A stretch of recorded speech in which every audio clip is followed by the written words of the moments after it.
Welcome, welcome, welcome. It's that time again. Oh, welcome, welcome, welcome. Oh, there we go. There's a bit of an echo coming through there from the streams. Sorry about that. Hey, we're back. Yeah, yesterday I didn't do a not safe for work session, sadly, because it was a bank holiday in England. So, you know, gotta enjoy that. So I spent most of that bank holiday just being lazy and resting. Because Sunday I went for a cycle, I went for a bike ride, went to my old neighborhood. Wow, excuse me, hair in my mouth. Yeah, it was incredible just to see how much has changed over there. And yeah, it was just tiring because it's a long cycle. Yeah, very long cycle. When I got home, my legs were like jelly. So it was incredible, but it was a good workout as well. So I want to do something like that again.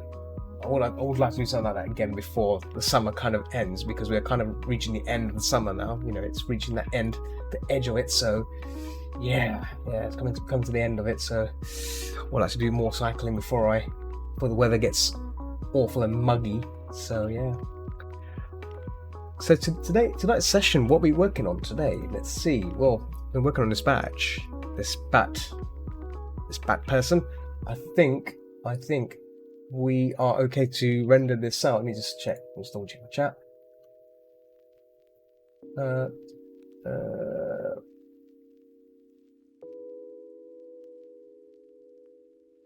Okay. Looks like he's happy with it. Let me just double check.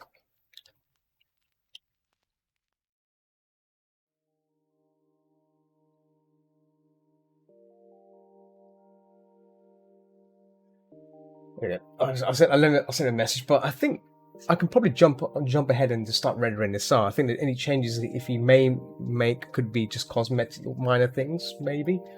Let's see.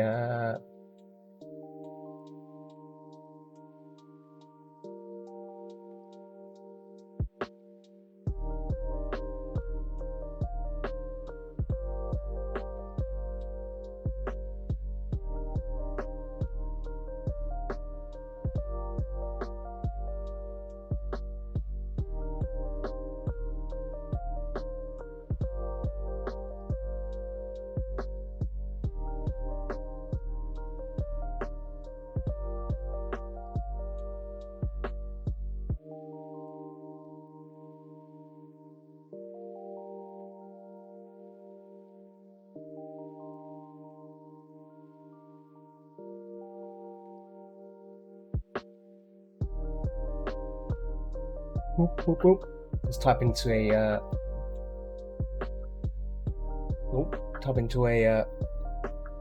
customer there, just to get some approval done on that. Right. What I'll do, where's my stylus? My stylus is in here. Here we go. Got my stylus.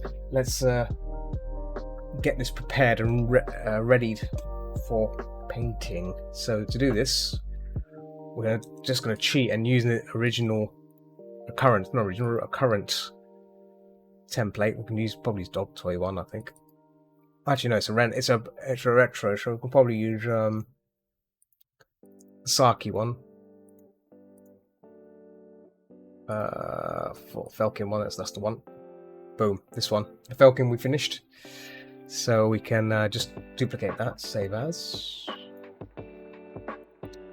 Move that to Striker. Build.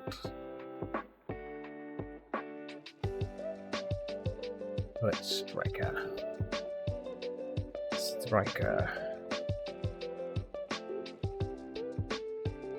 Bat. There we go. Done. Just like that, and then we just start removing all these elements from that, except for that. Actually, no, you know what? Get rid of that as well. Don't need that, because we already got it here. So first things first, we're gonna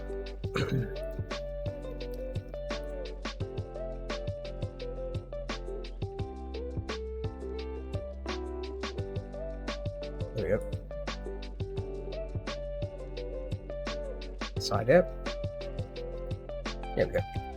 Not too big. Just enough that's is visible. Right, because we're going to focus purely on the bigger one, the bigger bat, which is this piece here. Yeah, that was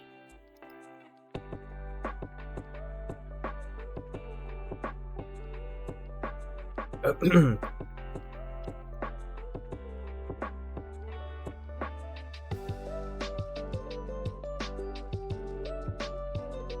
is that? There we go. Let's get rid of that. Minus. Oh, we'll put the whole thing in here. The whole bat image. Scale this up. Here we go.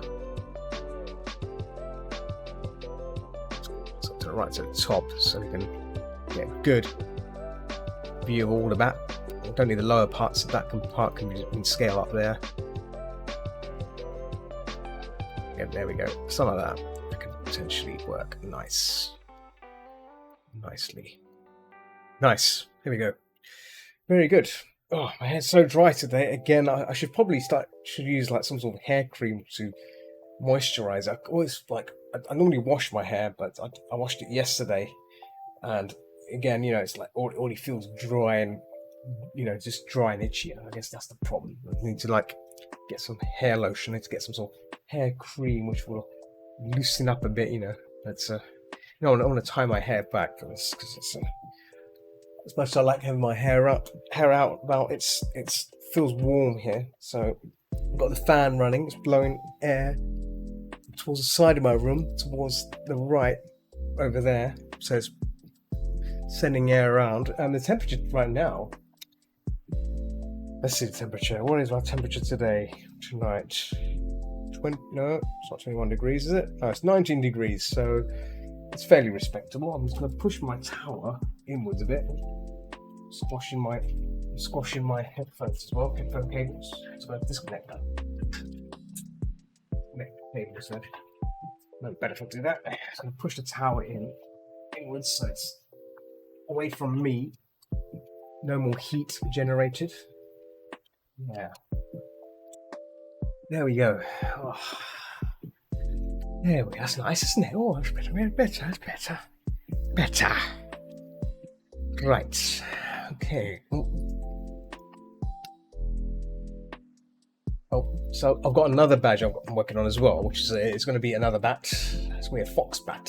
Not a fox, but I don't think you'll be seeing his wings on a badge, but let's see what information, see.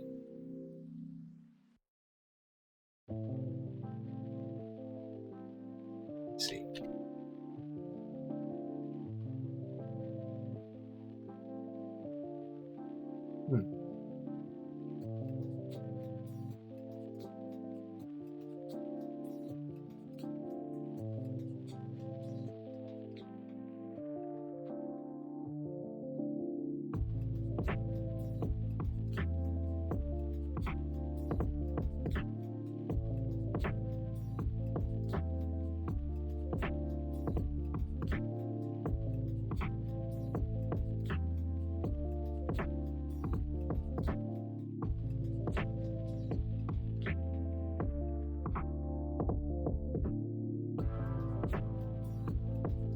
Sort this custom out later. Let's resume on our attempt to paint this bat. So let's go for it.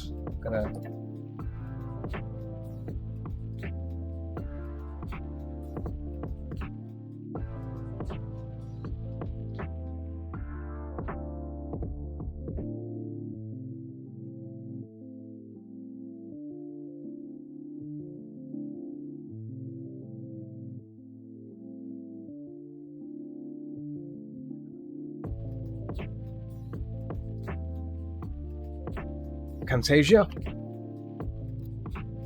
recorder. Oh. Okay. I think we're ready. To start rendering this bat out. Oh, before I do that, let me bring up the reference of bat person on PureRef. Bats. Boom.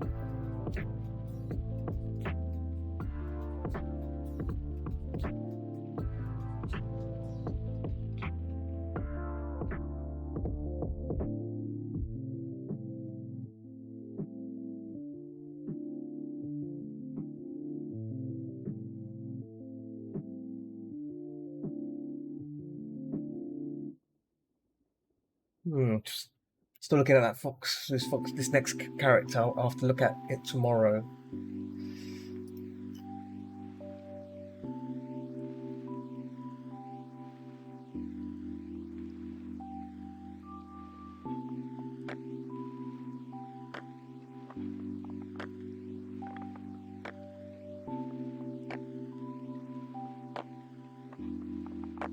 Look at that later. Right. Okay.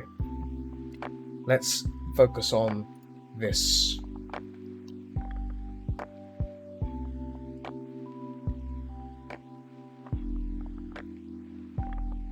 Focus on this bat. Get me carried away on other things here, like multiple chats. Oh, you know what?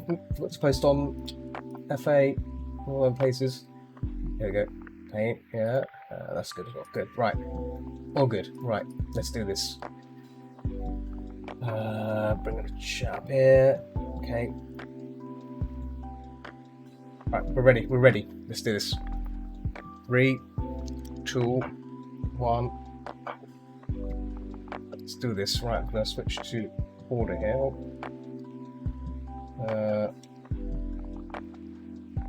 There we go. Yep, good.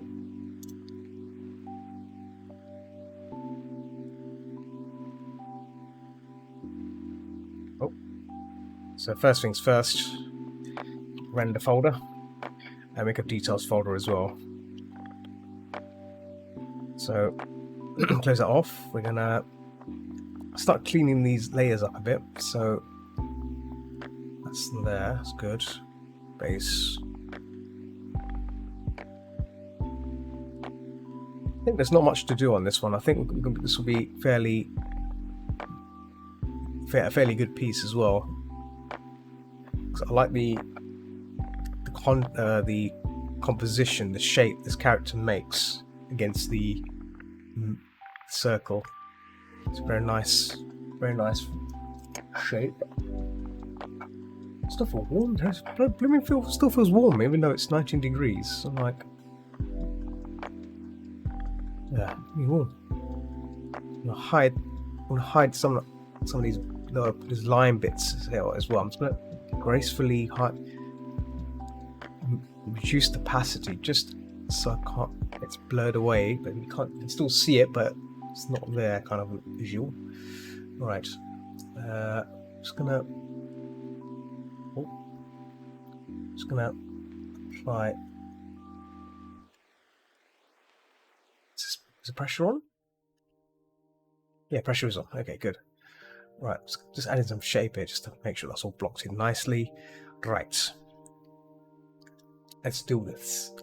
I've got a new brush this time to try out. I'm tempted to try on this bat, but I think I should just probably stick with the DG brush for now.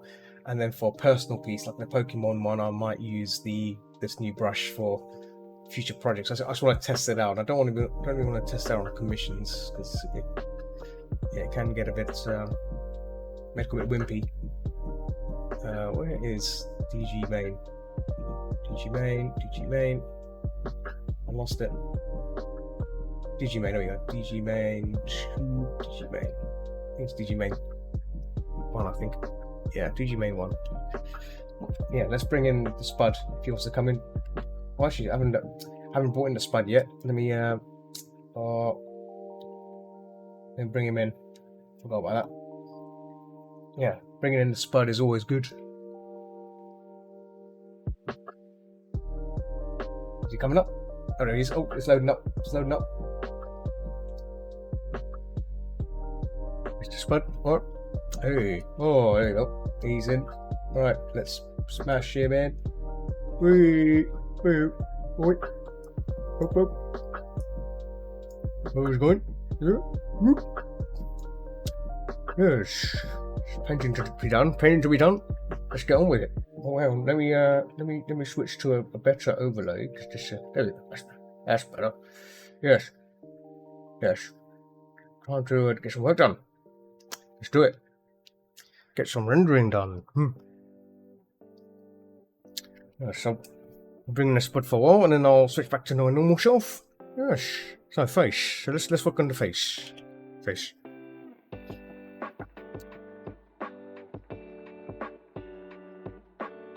8%.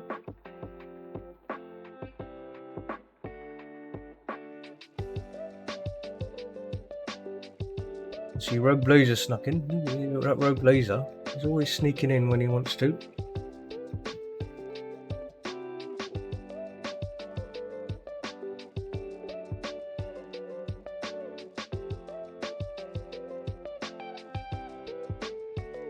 What, Rogue Blazer?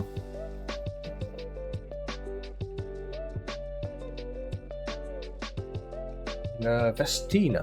Vestina. Right. White.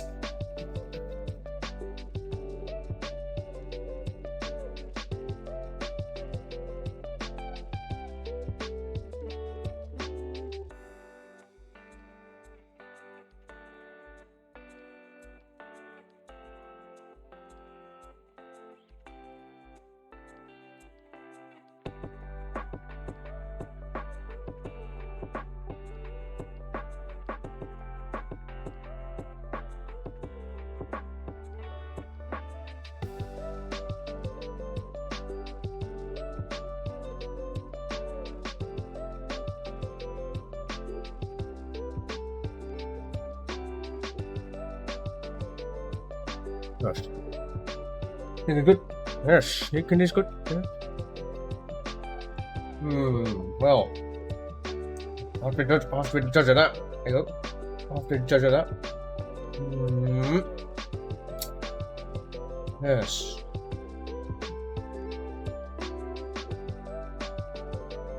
I'll be the judge of that. Especially when you're sneaking around.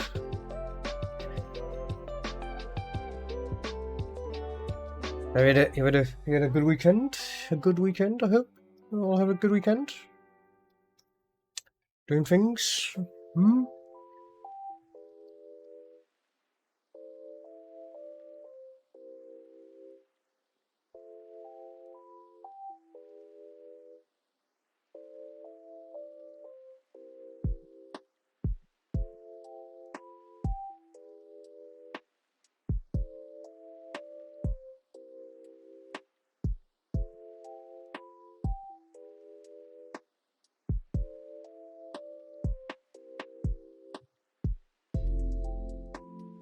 Rather relaxing lo-fi music. This is very good. It's very good. Keeps everything chilled. I'll tell you what happened last week. So, the service I use for streaming, I can't stream to multiple channels anymore. I can't do multiple things anymore. So I can't do YouTube, Twitch and Picarto, so I had to choose it. I picked Picarto and Twitch now, but I can upload to YouTube after. I guess I can do that. Instead now. But yeah, I can't stream to YouTube now. I have to make a choice. There. Pretty good. Oh, very good. Very good. Yeah, good to hear. Glad to hear you had a good weekend. Very good. Yes. Yeah, the service I use right now requires me to pay, but they're asking me for money now. They want to charge me for a service, I'm thinking.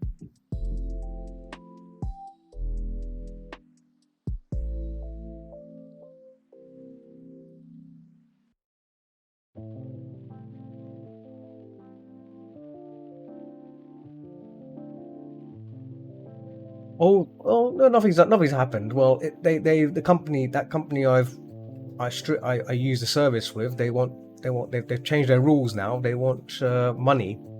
Before it used to be free to stream to multiple channels. Stream to multiple channels. No, it's not free anymore. They want money. They want money. They always want money.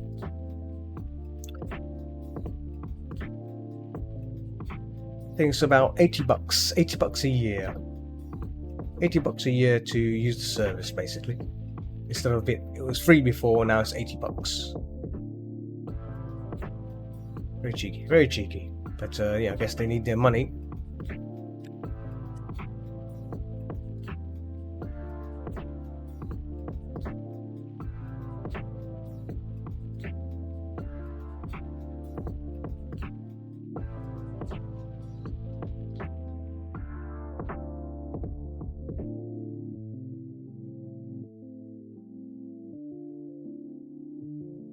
Yeah, yeah. I found out yesterday. I found out last week when I was about to stream stream games on Thursday. Yeah, they said like, oh, we're changing our rules. We're changing our rules now, so you can only stream to 2 platforms at a time. If you want to stream to more than 2, then you have to pay, $8 a month to unlock it. Yeah, yeah. Everyone wants money. Yes, they all want money. Everyone wants money. Yes. Tasty money. They want tasty money.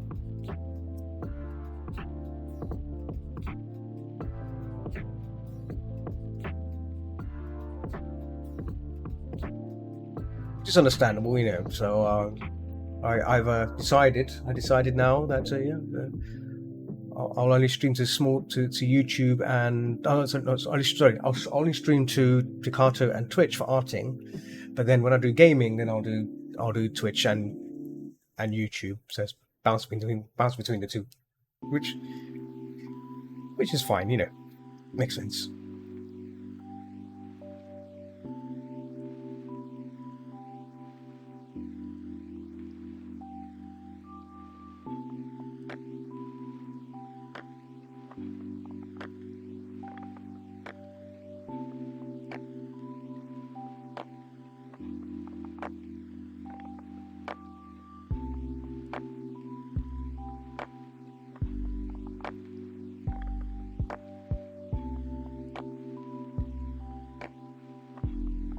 Well, it was a fun ride whilst it lasted.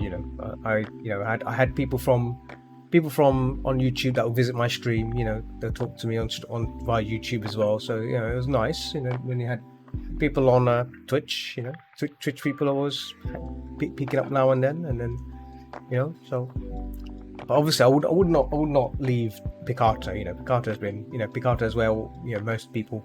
Some people do turn up to watch me stream, so that's fine.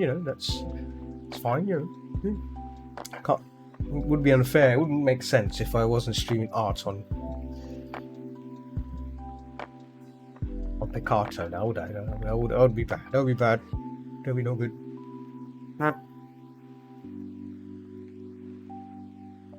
Yeah, if you're having connection problems on Picarto, this same stream is running on Twitch. So just a heads up there. I mean, you can use the chat in Picarto if you like, and then watch the stream via Twitch. There might be some adverts, so watch out for that. They always have adverts on there.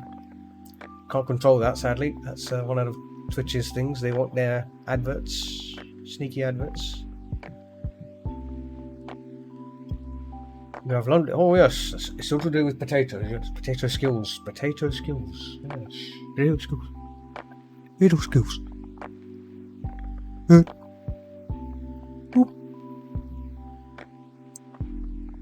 Yes.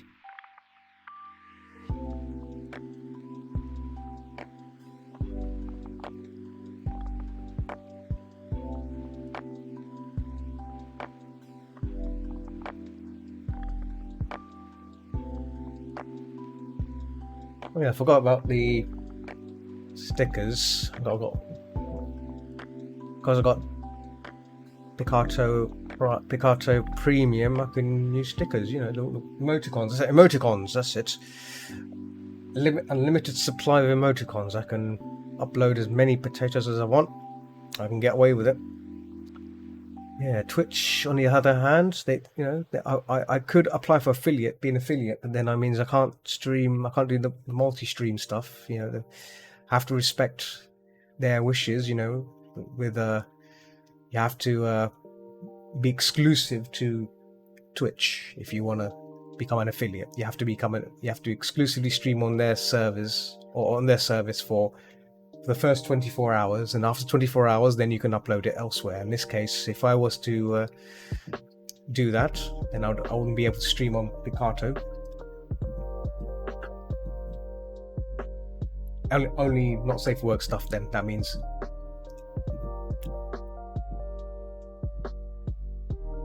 Yeah, don't be ashamed. Don't be ashamed.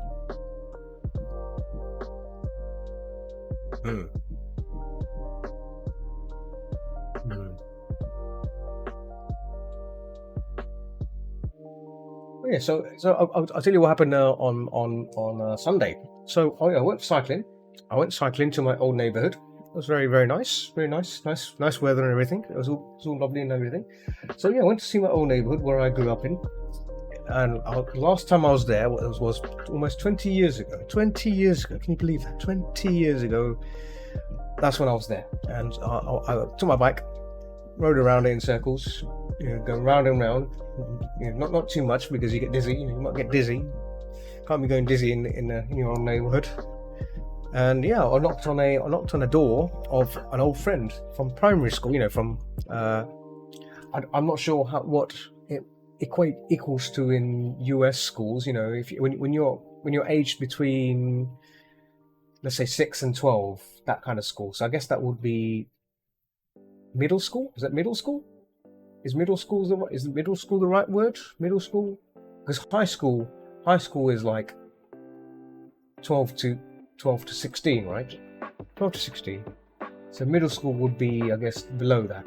But yeah, I went to find out if a friend of mine still lived there, and I found out that he lives somewhere further up north.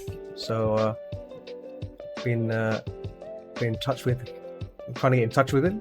Trying to see where all these people are, the people I've known.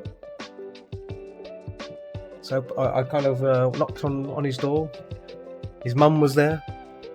Had a good chat with her mum. His mum.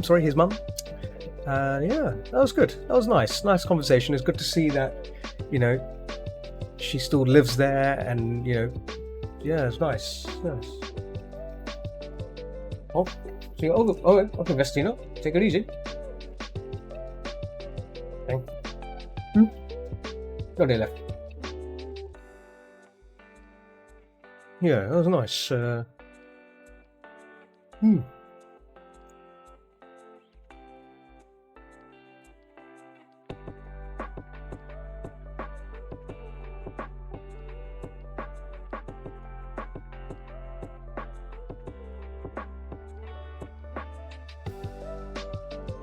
Then I had to take a long cycle back. That was exhausting. Very exhausting. Very exhausting cycling. I think I did more than 10 kilometers. More than 10 kilometers on bike. It's really take it out of you. But it's good exercise. Stay fit.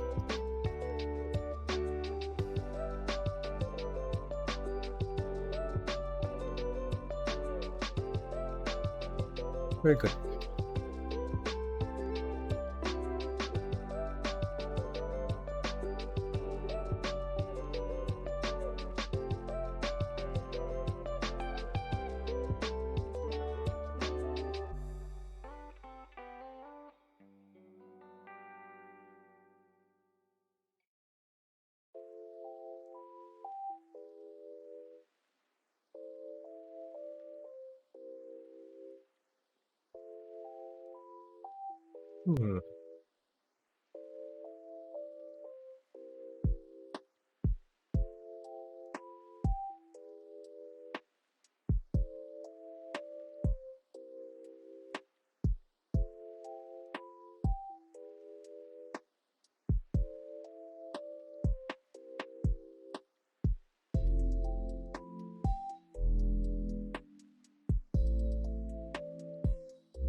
Now, this tooth here, what's this tooth going on here? Just a reference again. Ah, yes.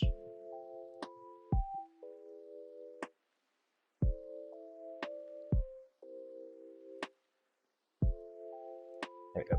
That's better. Yeah. Tooth. Shiny tooth. Back tooth. A back tooth. Gotta be careful with these things, they're really sharp. They're sharp things.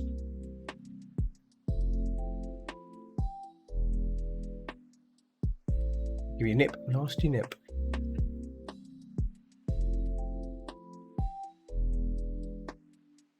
So what I may do, I may make a separate layer for the mouth, I think. Even though I'm applying some softening here, so you can see the comparison here. See, yeah, it's looking very nice.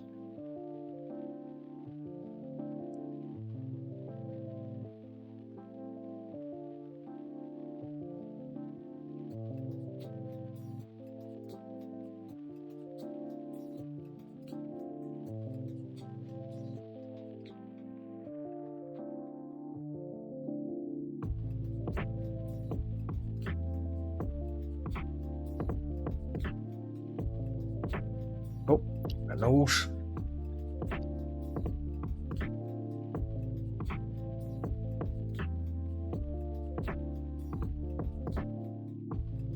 Oh yeah, forgot to mention, I watched the film Nope.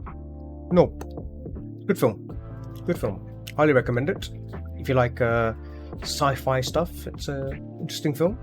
I'm not going to spoil it on stream in case if anyone decides to watch it, watch the stream and realize that I've spoil it. Don't spoil it. Spoiler. But yeah, it's a good film. Good film. I recommend it.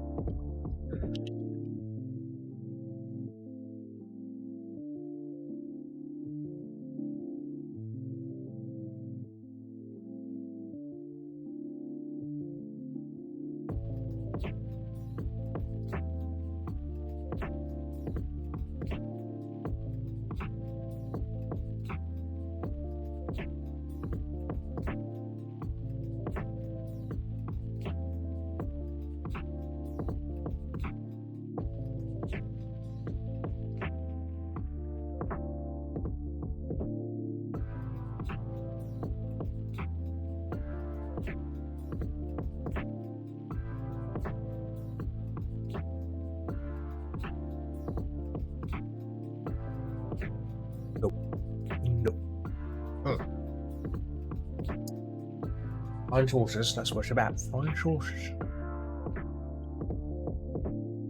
Sneaky flying saucers.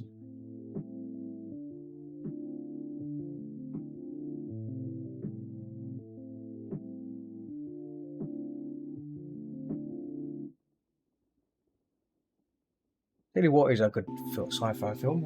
The Day the Earth Stood Still, the original one. The original movie, the black and white movie. Very good. Has a big UFO in it as well.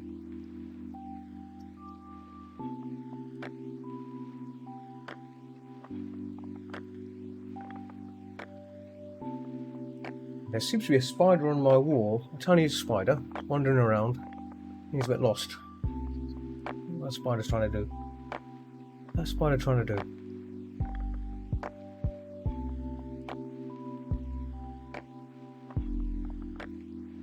In the summer season, they all come out. Little spiders, they come out their little eggs and wander around.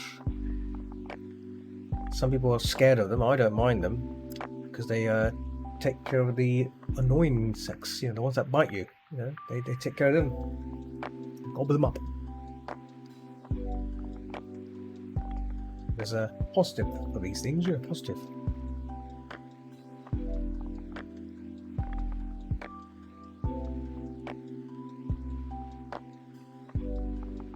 Ears in place. Look at his ears. Ears. I'm gonna hide the back hair for a second. For a moment. Oh, maybe not. Oh, hang on. Where's that glow coming from? It's the eyes. I think we hear. Oh. I'm gonna keep the glow on a layer. Oh, there you go. Yeah. So it's not part of the.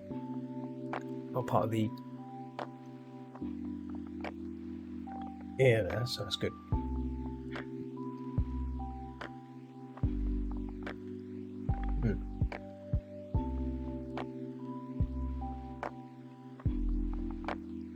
Oh, looks like just won't play. Oh.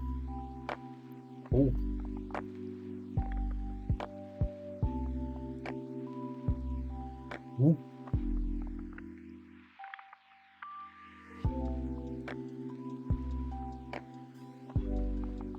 All right, Jesse Jones. All right. How's it going?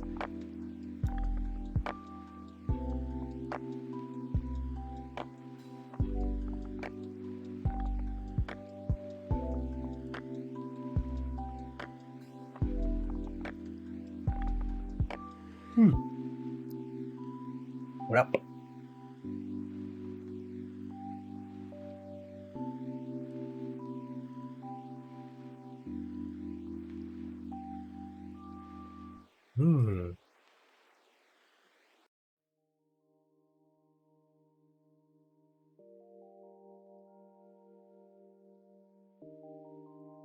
What's going on in the world of Jesse Jones?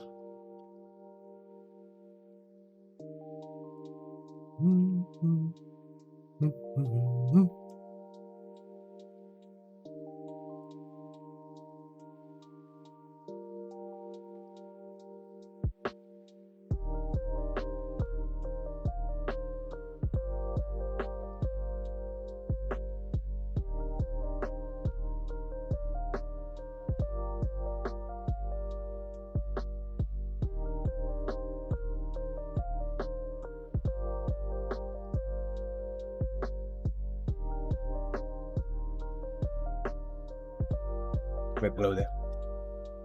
No.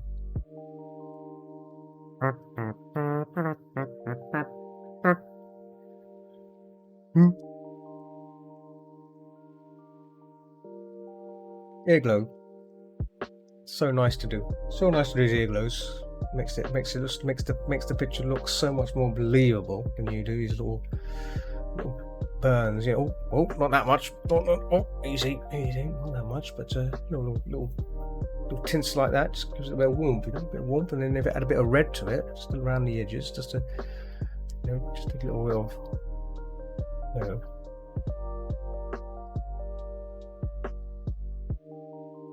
so it gives a bit of sense of, like it's actually, bat, not just any bat, but like a bat that has ears, ears that have sense, that shows the blood, the blood inside, the glow, the subsurface glow, the subsurface glow, makes it nice.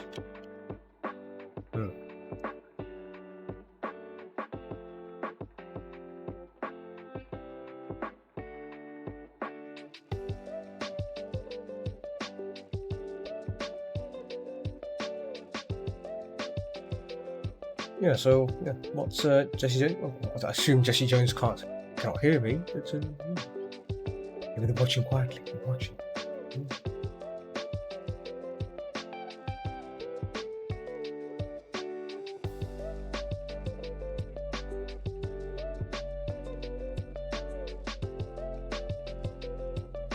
Yes.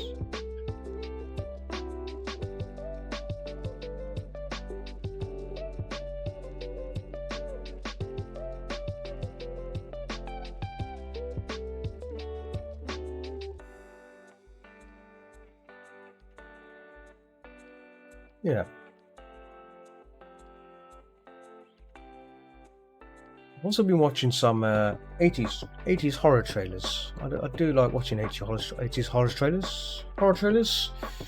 They're very spooky, interesting to watch. Yeah, I like get a sense of inspiration on sometimes on what these films back in those days had. It's like, oh. Excuse me.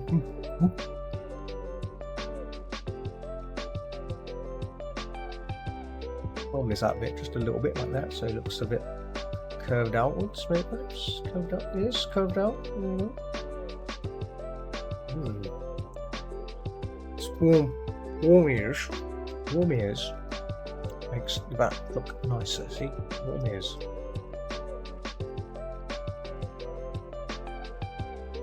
It's glow here as well. Oh, it's fine. We can paint over this. 80s are the best. Yeah, 80s horror is the best. Yeah.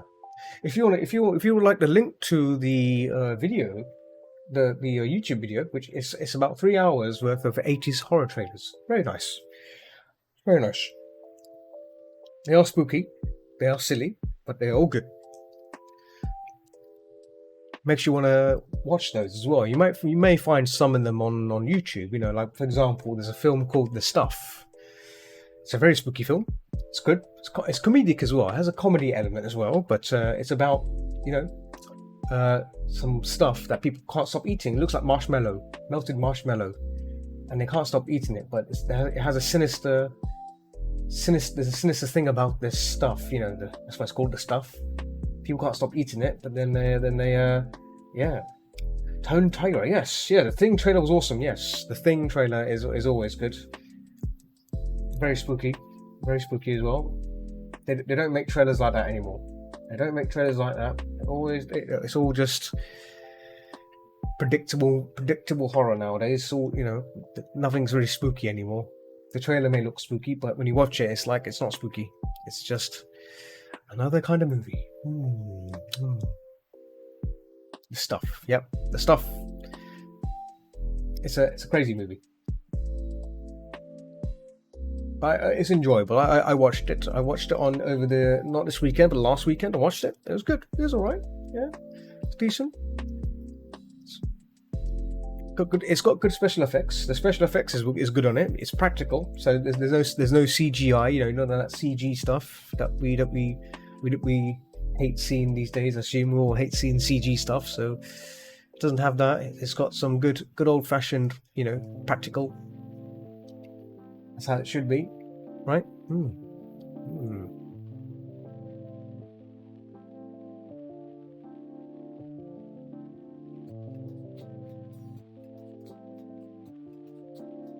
I'll hide some more of these. Oh, there's that layer.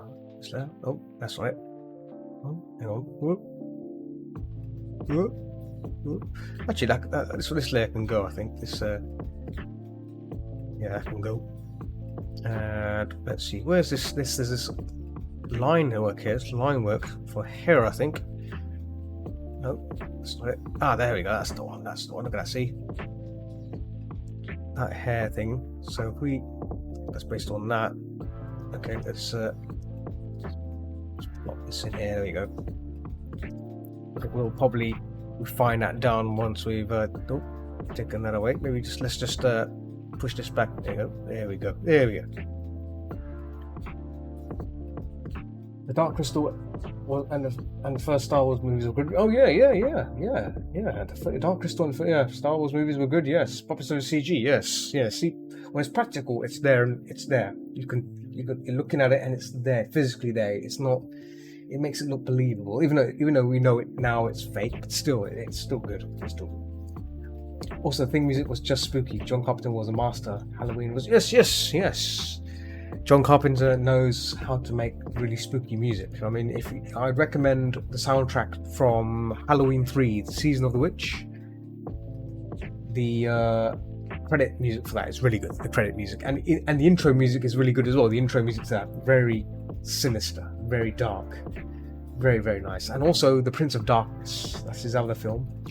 Did you know John Carpenter, he made The Thing, The Prince of Darkness, and the Mouth of Madness. They're the trilogy. It's a trilogy set, so it's worth checking that out. Those three movies in that order. It's all part of his trilogy of horror films, which are part of the set apparently. So it's good little trivia there.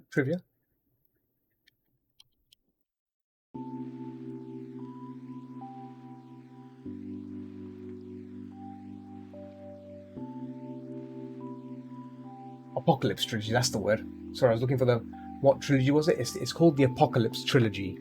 So that consists of The Thing, Prince of Darkness, and The Mouth of Madness. 3 good films, all combined into one, and they're all very dark. Obviously, The Thing is a dark film, yes, and The Prince of Darkness is also an interesting concept of a horror film. Very good too.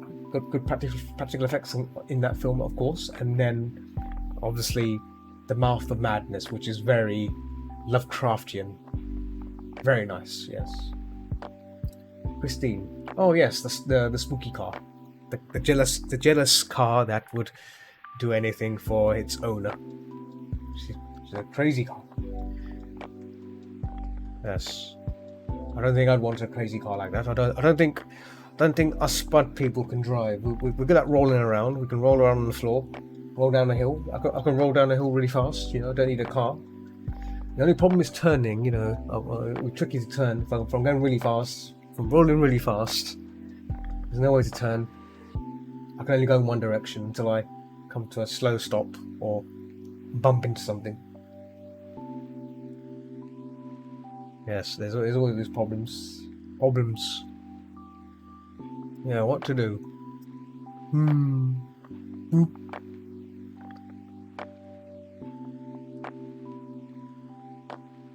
I don't think this ear would come in that far in. I think the hair would cover that, so we'll block this out. There we go. There we go. Yes, that's better. Yeah. Yeah, Christine was a good film, yes. I need to watch that film again. Thanks for reminding me, Tone. Yeah, Tone Tigger. Yeah, I need to watch that film again. I've been watching these films, some of these films, through VR Chat. Yeah, VR Chat has a cinema, and you can find movies in there. Nice, a big selection of movies, so you can watch them on there. Yeah, I've been watching some of them films on there. Very nice. Yeah. I sometimes watch the classic movies there too. They have classic movies as well, like, you know, the Bela Lugosi movies, you know, Dracula, and Frankenstein, you know, Boris Karloff, he's the first Frankenstein, you know, the way he looks is what defines Frankenstein these days. Same with Bela Lugosi, you know, he was the first Dracula. Oh, also Escape from New York was cool. Yes, Escape from New York was great. Carpenter knew how to make movies. It's a shame that most of his films, when he made them, they weren't successful, and it kind of upset him. You know, he kind of got depressed. He got depressed because, you know, people didn't like his films. But as time's gone on, you know, his films are being noticed and they're being praised. You know, so it's a shame, really. I mean, you can imagine, you know, if someone didn't like your movies and stuff, you'd feel a bit down and miserable about it. Yeah, it's a shame. All these films he's made are amazing. Yeah. I assume Jesse Jones. Do you have a favorite John Carpenter movie? Same with you, Tone. Do you have a favorite John Carpenter film that you think you'll enjoy? Obviously there's a wide selection of his movies, but is there one that you think?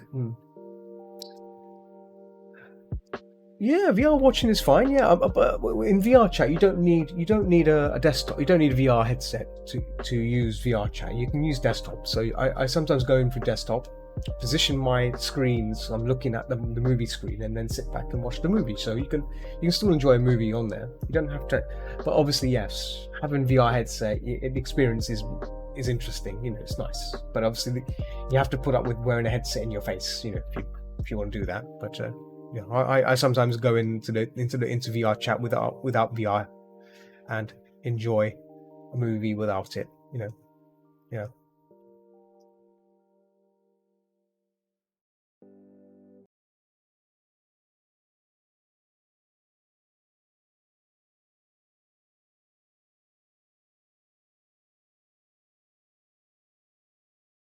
You bring some of this values back here. There we go. Let's Escape and The Thing are your favorites. Okay. Oh, okay. What about oh, what's his movie? I've forgotten now. I say it. The Fog. The Fog is also a nice film. Very ghost story kind of thing. Christine and Lovecraft for sure. Okay, yes. Yeah.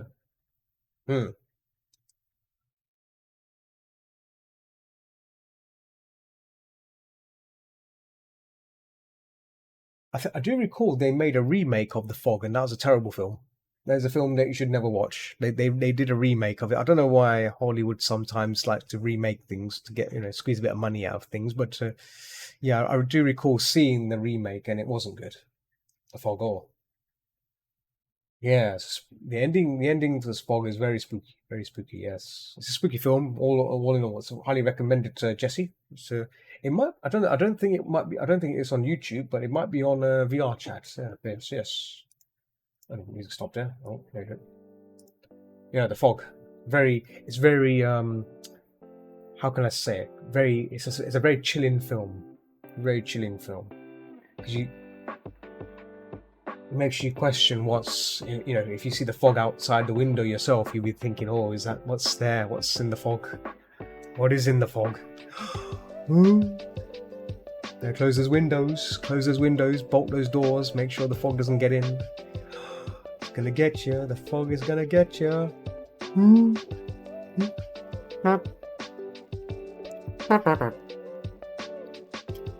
Yes, good film. Now, there's also another film. It's not a John Carpenter film.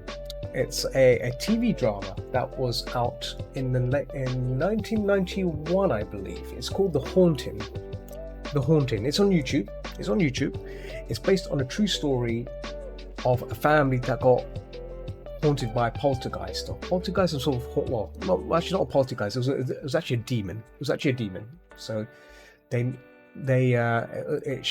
family go through a struggle to try and cope with this haunting that's in their house. It's an interesting film. You should check it out. It's on YouTube. The special effects are really simple, but it's effective. That's if you want to see a spooky film, I recommend that. The Haunted. Very eerie as well. It's an eerie, spooky film. TV movie is what I call it. TV movie because it went straight on TV and it feature length and those sort of things. But I enjoyed it. I still watch it sometimes. I watched a bit of it yesterday again, just to remind myself how interesting and effective a haunted or horror. Well, I wouldn't call it horror, but more of a haunted story can be. And the effects are so simple. It can still be just as spooky. You'll be thinking this could happen to you. That kind of spookiness. That's what makes films and stories good. And I think what makes this interesting is it's based on a true story. So this apparently happened. So double the spooky, double the spook. The Haunting.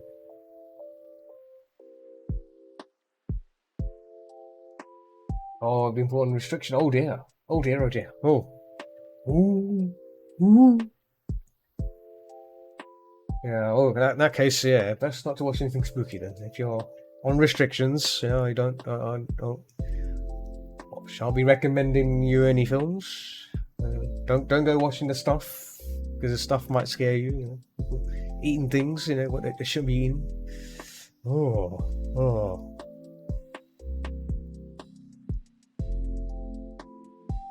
In fact, Christine isn't a spooky film, but I guess Christine could be a supernatural thriller. I guess that could be a better description of Christine, right? Because Christine's more of a thriller, but of a haunted car or possessed car. That's the right word. Possessed car. I love scary stuff, but I'm supposed to go to bed. Oh dear. And you're still up, talking about spooky things, horror. It's not good. Oh, old ones are fine. Okay. If you want something really spooky, I recommend Creepshow 2. Creepshow 2 was an anthology of horror, written by some of the best horror writers for its time. So Stephen King, Wes Craven, John Carpenter. They're all there. It's like mini little stories, little tiny stories, which last for 20 minutes, 15 minutes, and they're really, really good. And again, practical effects for each one. I think the movie had four stories to tell. Very, very good. I highly recommend it. Creepshow. They've made a series out of it. They made a remake series, which is really good. It's on Shudder, I think. If you like spooky stories, highly recommend Creepshow.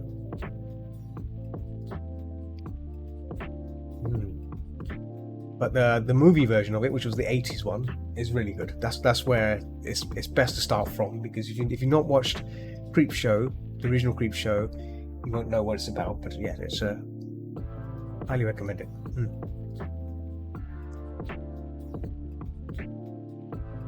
Wishmaster, yeah, Wishmaster was okay. Yeah, Wishmaster. I remember Wishmaster. Yes, the special effects were good. I like the special effects in that. I still remember the man. There's a scene in there where a man rips his skin off, or his skin comes off, and he walks around as a skeleton. And he goes and he starts tickling people. I'm not sure why he would do that, but yeah, well, not tickling, but I guess it was just back, jumping on someone's back for some reason, because he lost his skin. It didn't make sense. It did not make sense, but it was a skeleton, so that's what. Yes, Tales from the Crypt. Yes, Tales from the Crypt. I remember that. Yes, they were the. Do you remember Tales from the Dark Side? That had a spooky intro. That had a very spooky intro. Oh, Tales from the Dark Side. That intro was very spooky. The old, it has like a chime thing going on.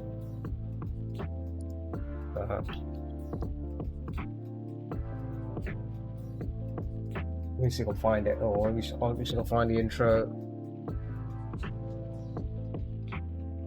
The credits and theme song. No, I can only find the intro. I can only find the intro, but there's no outro. Where's the outro? Opening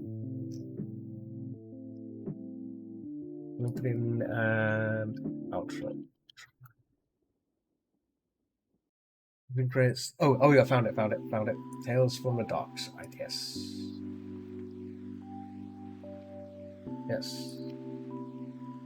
Let me just double check if this is correct. The right one. Bear with me. Let me just see. Let me mute audio for a second. Let me see here.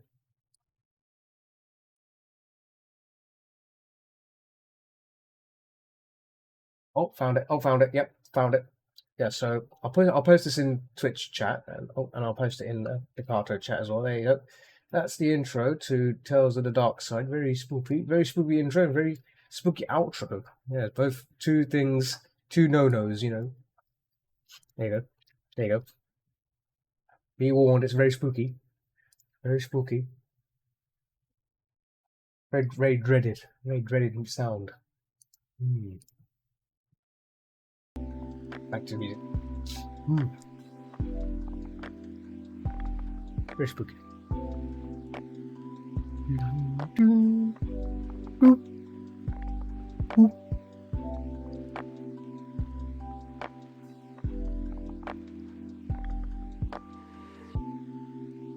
Yeah.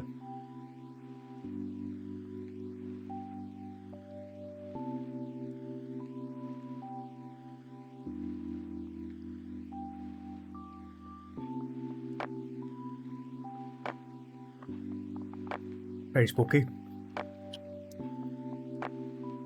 I'm not held accountable for being spooked. If you get spooked out, it's not my responsibility. Just so you know. I'll only show you the door. You have to walk through that door. Can't be held responsible for being spooked.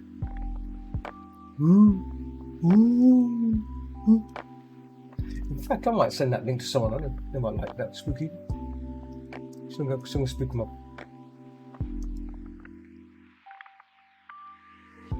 See? Yeah. That was spooky, wasn't it? Yes. Was that spooky? Very dreaded spook. Can you imagine listening? Can you imagine listening to that at night time before you go to bed? If you listen to that, see if you feel better at sleeping. I don't think you will. You'll probably have a surprise nightmare.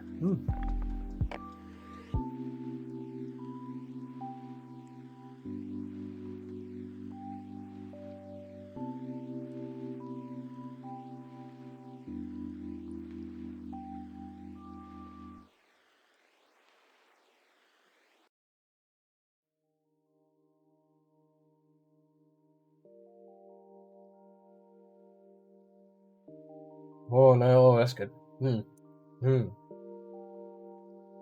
want to share this on my server with someone because I know that they should be spooked out.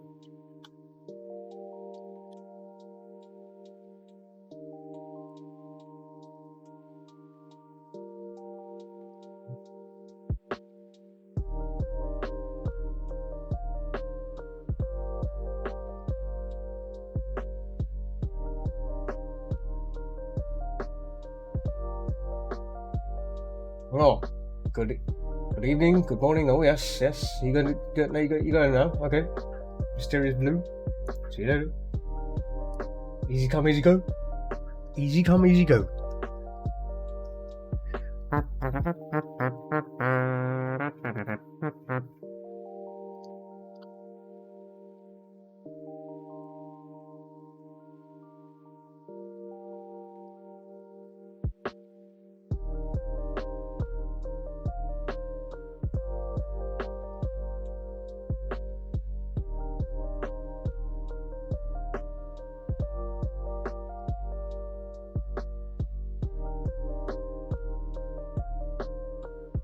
A little potato icon. There you go. That's a potato icon. There you go. I have a potato icon. Actually, I think this potato icon works on Picato as well. Let me see. Does it work on Picato? It should work on Picato. Let me see here. Also, it does. Hey. Well, that's refreshing.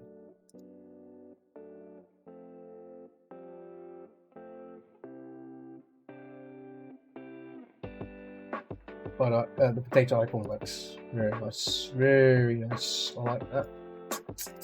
I like that.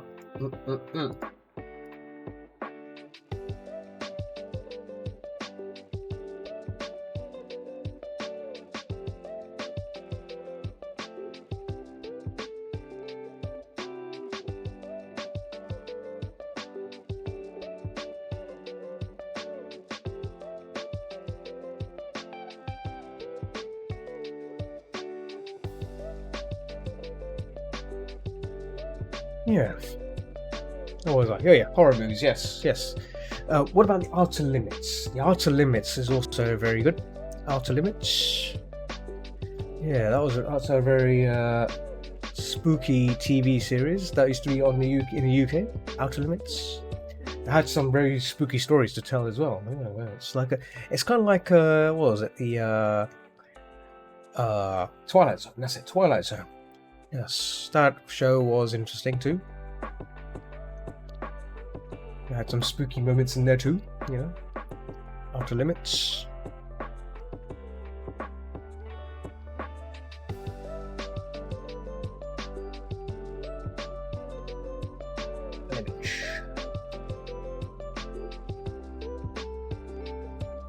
See, Mr. Lung's turned up, floating lung. Very sus. Very sus.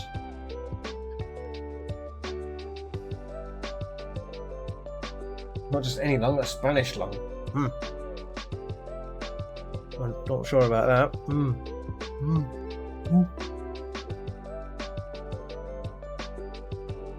I'm just doing the hair here. The hair.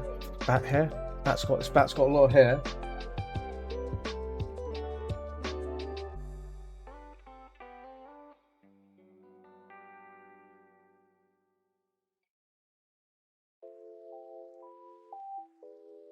That style.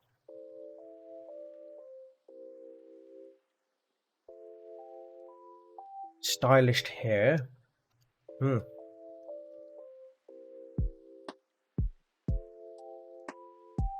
What's that? Oh.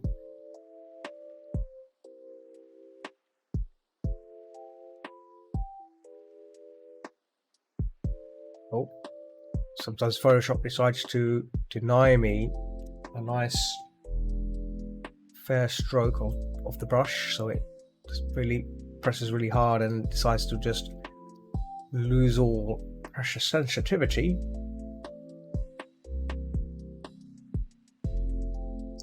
Let's look at that. Perhaps this comes inwards. Yeah. Yes. We'll come back to that bit. Let's work on this bomb bit.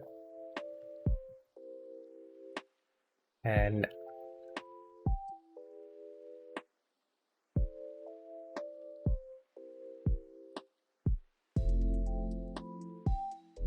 we're just basically polishing, cleaning up these areas and just making it all the shapes work too. Yes. See, yes, that's what it is. All it is.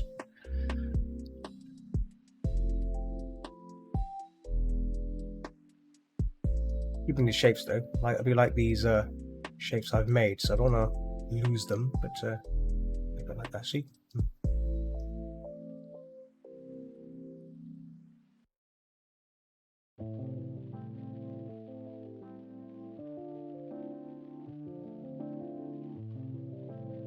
I'll tell you what I also like watching, horror film wise, found footage. Found footage horrors are good. There's something about them. I think it's what makes it interesting about found footage is the fact that there's no scene change. Everything is recorded all at once. I think that's where these found footages work really well. Obviously, you know, the film now from time to time they jump scene by pausing, the recording stops temporarily, then it jumps to another recording, which is fine. But you don't. Everything is recorded as is. I think that's what makes it. I think that's what I like about these found footages. You know, it makes it look a bit more believable. You know, I guess this is why the Blair Witch Project did so well, and there's a few others like obviously the first Paranormal Activity. You know, that has like a constant whole. You're watching the whole scene. You're not really waiting for any scene jumps or anything like that. It's very nice. Very nice. Nice little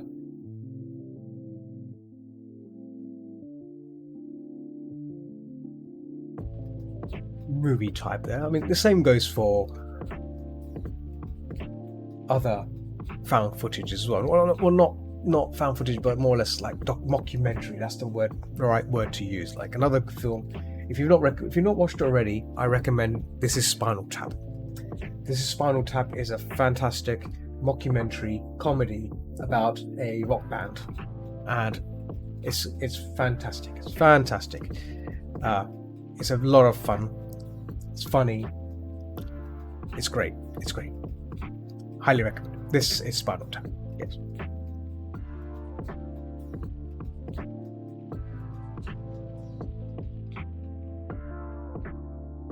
It's been a long time since I watched that film, and yes, it's reminded me how, you know, good mockumentaries can be made if done really well, and This Is Spinal Tap has that kind of good feel to it. It makes it look believable. The actors who portray their roles, you know, are convincing, and that's what's great. And it's funny as well at the same time.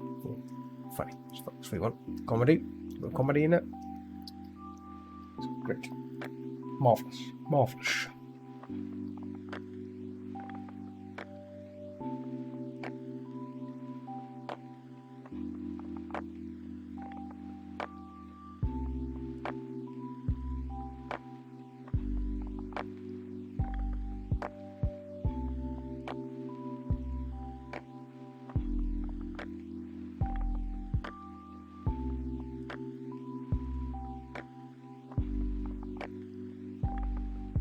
Oh, see, treasure's idled in. Treasure?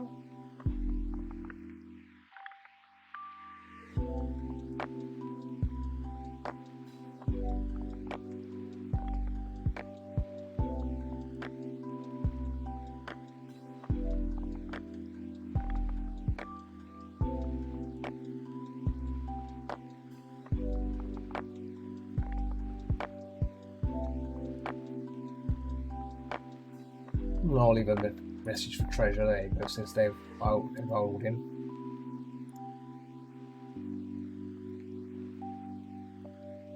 New. Human spud in disguise with a okay hand. Right? Right here.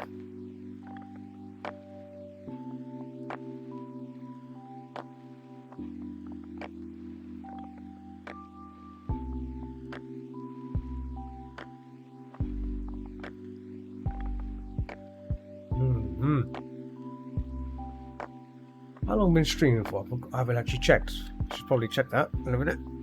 In fact, I'll do it now. I've been streaming for 1 hour 15 minutes. Ooh, that's yeah. So it's good, making good progress here on this particular illustration. I'm hoping to get all the blending stuff done on this session, and hopefully that means I've got enough time tomorrow just to work on the details, and then the badge is done. That's the plan. That's the plan. If I can get the blending done in this session and start on the detailing, that'd be good. Also good as well. Yeah, that's the plan anyway. And again, we're making good progress here.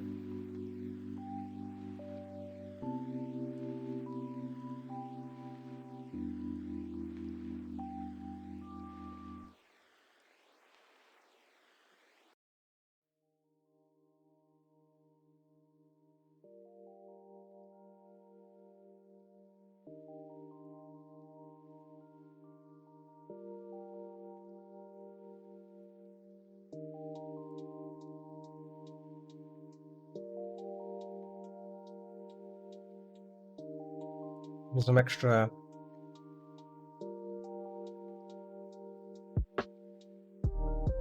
some extra shadows under here just to make a bit of contrast, to make these pop. You see, look at that. See, now it looks a bit more interesting now, doesn't it? See, look at that.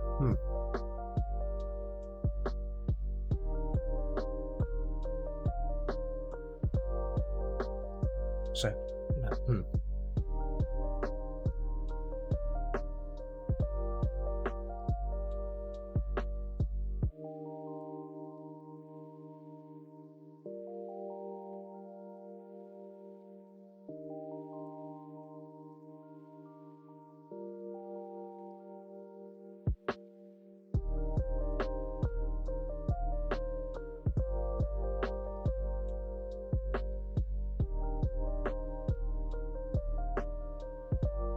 yeah,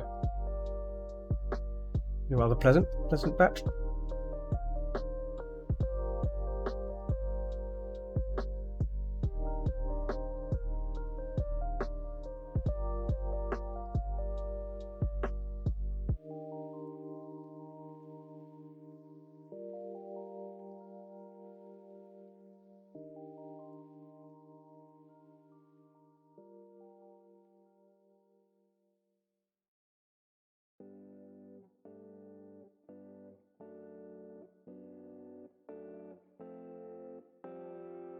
I think these behind the ears and stuff will be blurred back. I think I can probably knock this back, so that's the idea of it.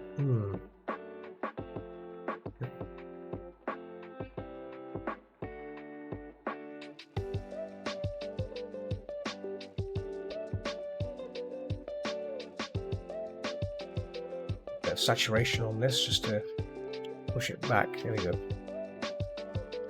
And yeah, there we go.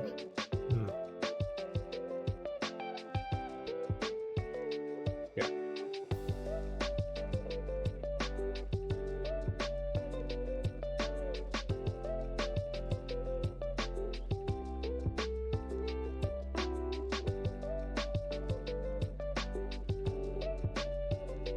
I'm going to save. Always save the file. Actually, before I continue more, I'm just going to take a little sip of my coffee. Forgot about that.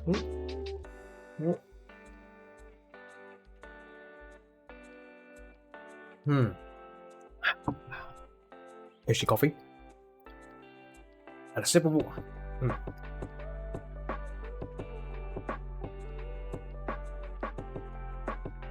And that spider's disappeared somewhere. Oh, spider has eluded me. It's eluded some. We'll turn up later. We'll turn up later to surprise me. We'll say hello. Hello. Come to watch your stream. That's what Spider's going to say. Come to watch your stream. Hope you don't mind. And I'll say, I don't mind. I don't mind at all. You can watch the stream, Mr. Spider. All good. It's all good with me. It's all good with me.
Yeah.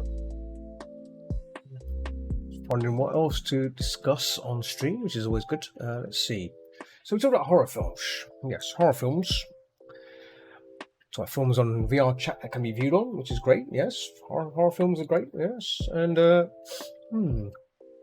we were talking about John Carpenter films as well. Yeah, John Carpenter has made a host of good films in his time, and obviously, as I said before, when he released them back in the 80s and early 80s, you know, that his films were liked by critics. You know, not a lot of people liked it. His movies. It's a shame, really. You know, as time's gone on, you know, his films have started to receive the credit that they deserve.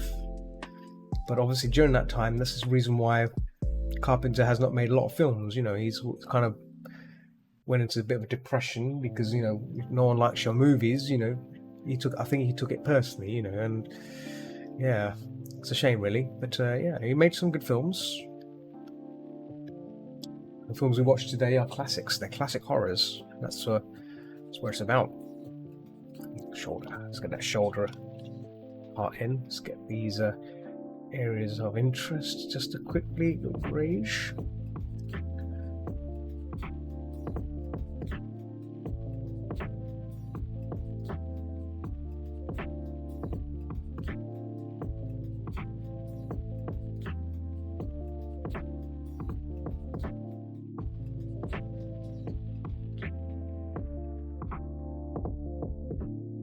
May have to add some more hair. On during a detail part, I can probably add some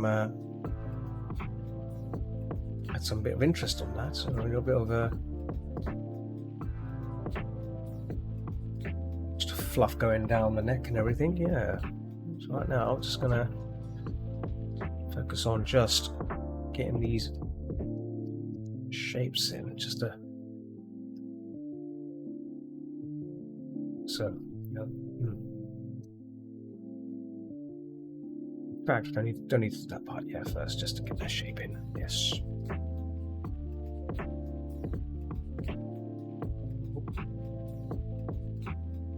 Probably turn the turn that off. Actually, there we go. There we go. So see.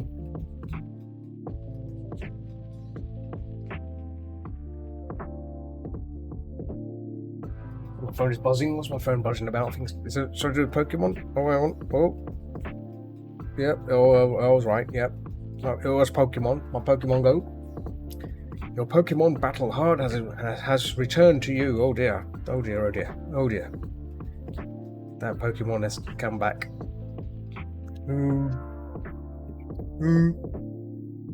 Big boo, that is. After give him some candy to make him feel better again, you know, to revive them. Feed them the berries, not berries, so the first aid kits and stuff. Spray some first aid on them. Pokemon need first aid. Get them feel better, get them feeling better again. Don't know if anyone else plays Pokemon Go. I do play Pokemon Go quite a bit. So when I'm out and about. Get out the old Pokemon Go. See what's out there.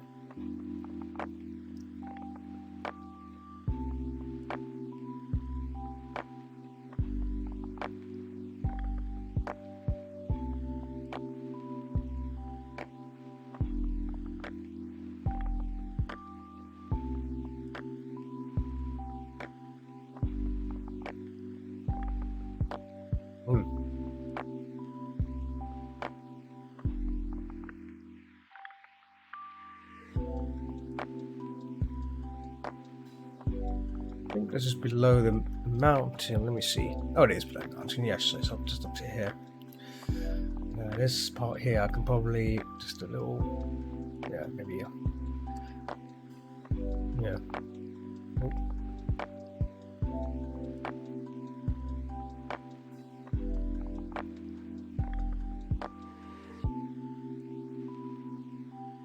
Finally, this should be under. That's better. Neck. Let's see. Yeah.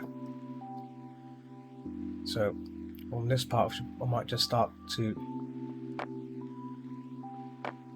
bring this together.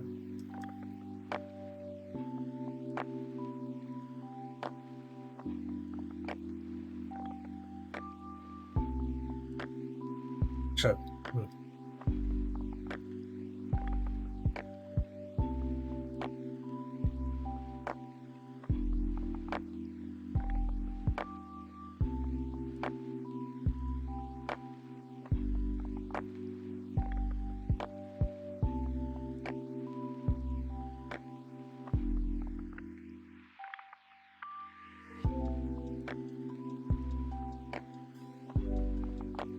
Lots of hair.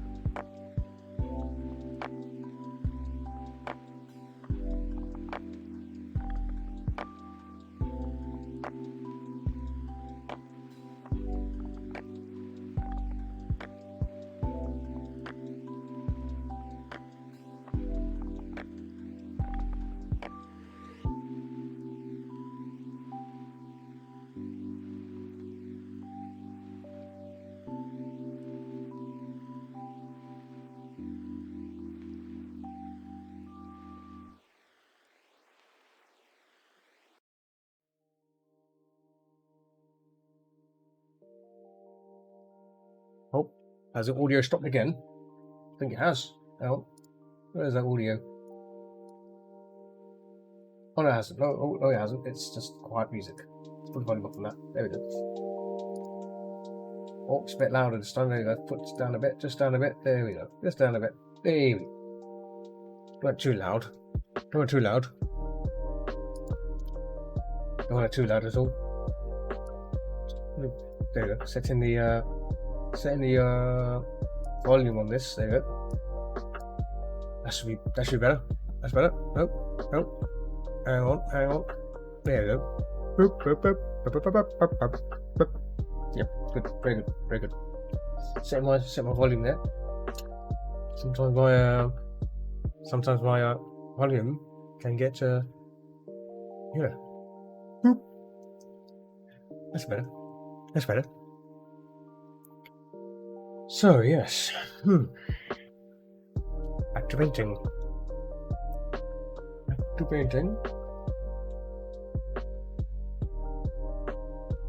These glows in there. Yeah, these glows.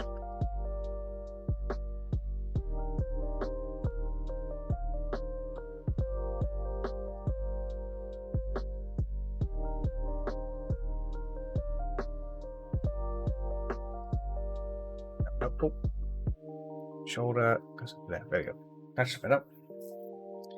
So putting the face to the top. Everything else underneath it. See? This.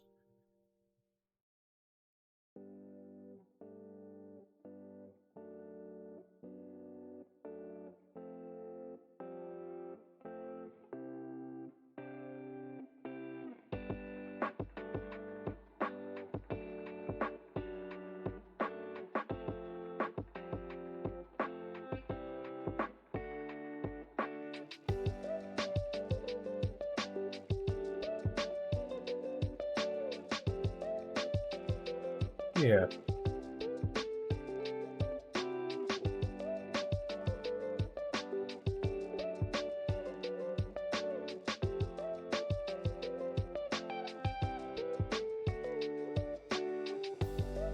And then some extra darks here just to make the hairs work, you see? Oh, hairs work. Okay, her hair. Here, work. Up.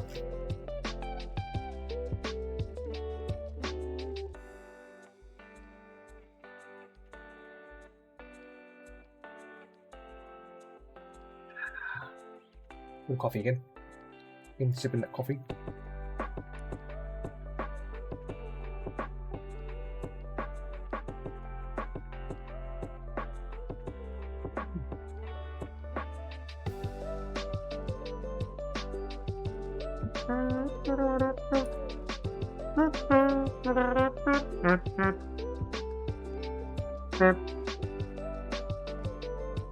Very cheerful music, yeah. Lo-fi.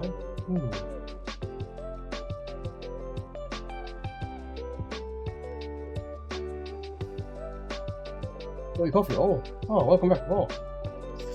Yeah, you missed out on some interesting conversation. Oh, See, when you get coffee, yeah. Thing I was talking about some additional horror films which I. Oh, yeah, was that found footage? Found footage. Yes, that's the stuff. Underrated stuff. Underrated films like that are great.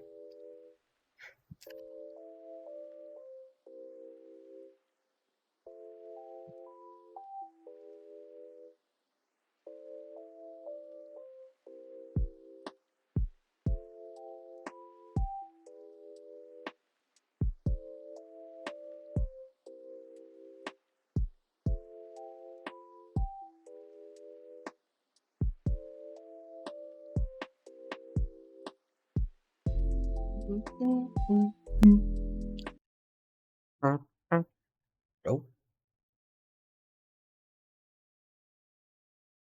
That instantly stopped.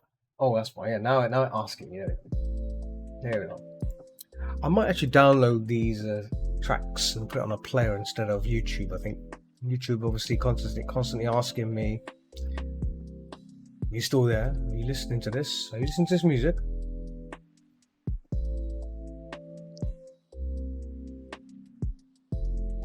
You know, I might have to do that. I have to set some time aside and download these tracks.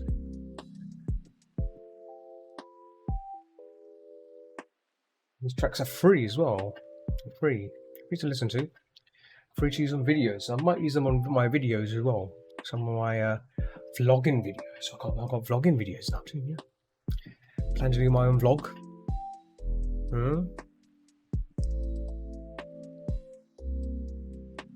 My travels. Potato travels. The song sound sets the tone, doesn't it? Spud on travels.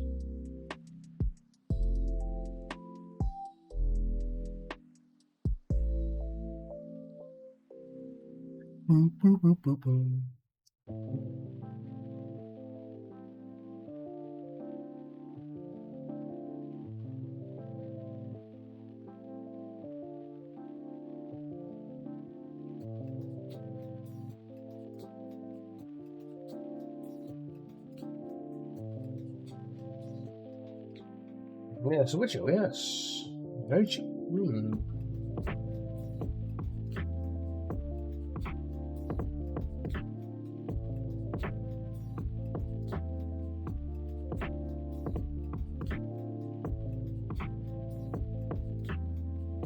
Yeah, see, sadly, Twitch and YouTube have a crackdown on playing copyrighted music, so yeah, I'm stuck with using free stuff. But you know, there's some really good free stuff out there you can use. So this is a good example of it. You know, free music that can be streamed and copyright free, so you can use it for your own videos and stuff or whatnot.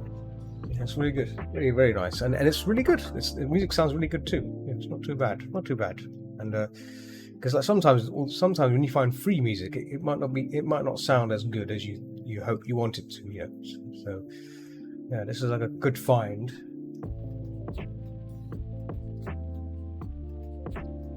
For such things, for such usage.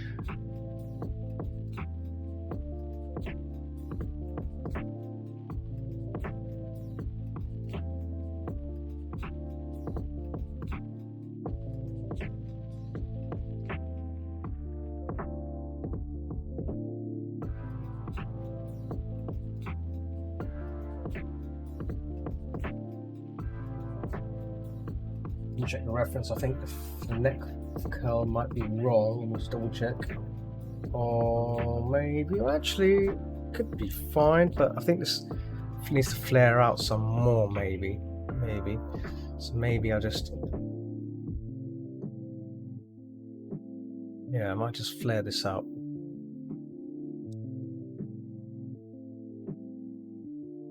So there we go. So like that. That'll probably be good.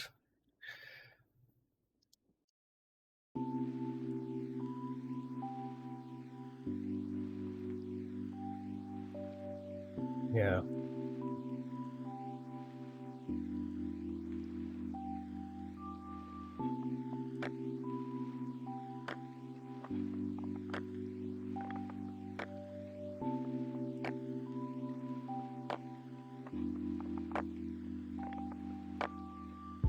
Thinking in clumps still thinking in clumps.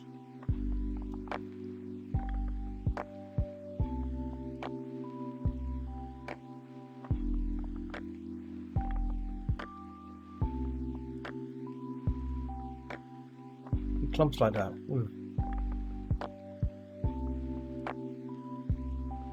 That, and the other part could be just be filled in like that, I guess.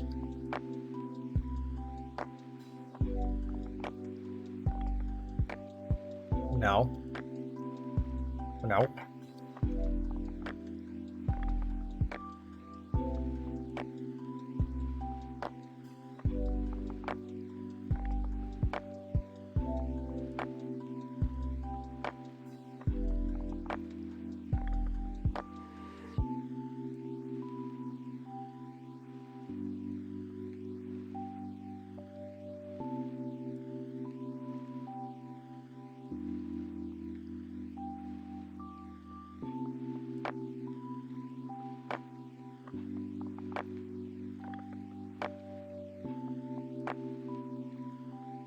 It's better.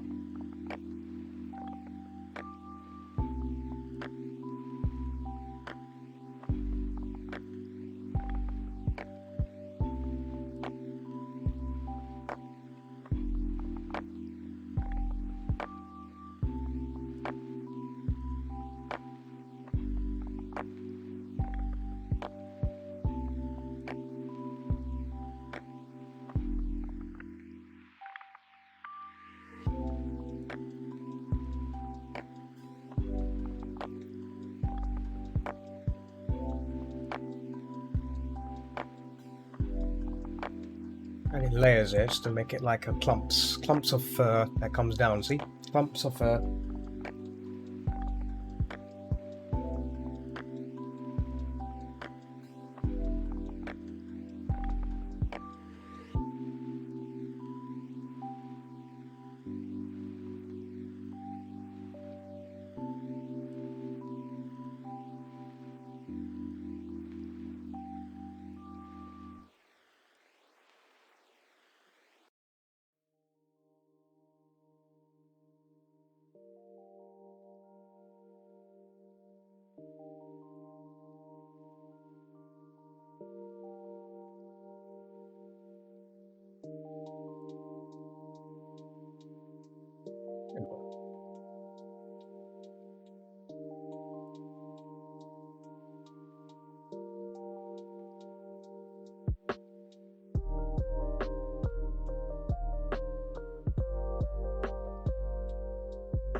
This could be blended in a tiny bit like that, so it looks like it's part of the.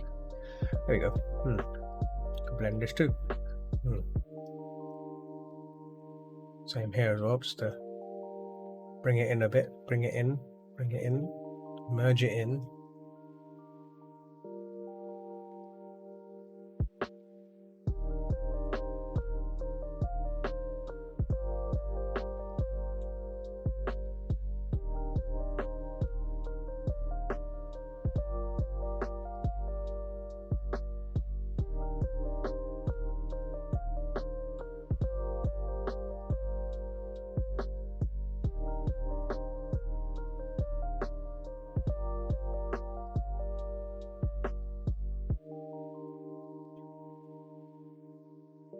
So, see?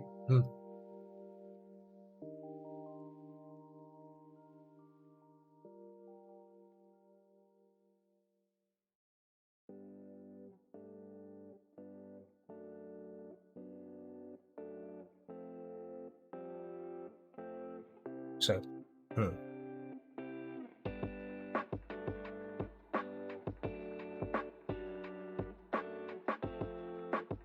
yeah. Again, this could be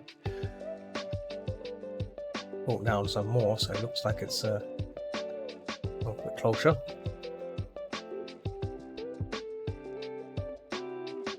Okay.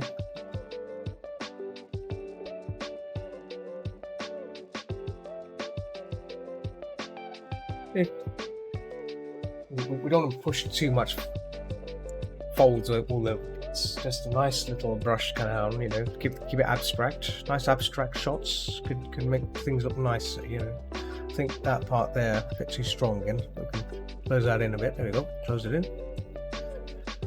And his part as well. We're gonna clump it up here. Just a nice clump, clumpy clump. See? Yeah. It comes together nicely here.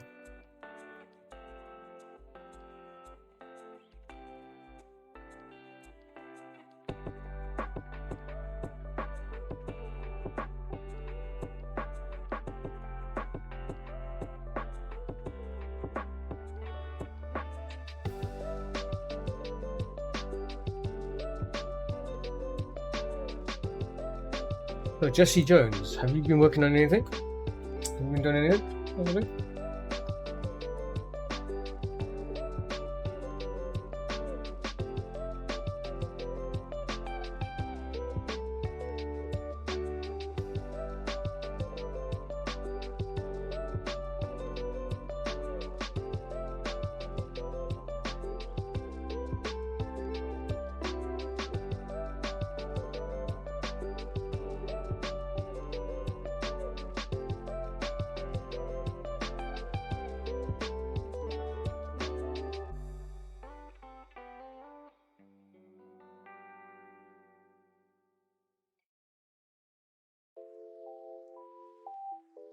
You're making comic pages? Oh, writing. Yeah, writing is art form as well. Yeah, yeah, I'm still trying to write a bit. You know, I've not written stuff in a while. I should probably get back into writing again. Yeah.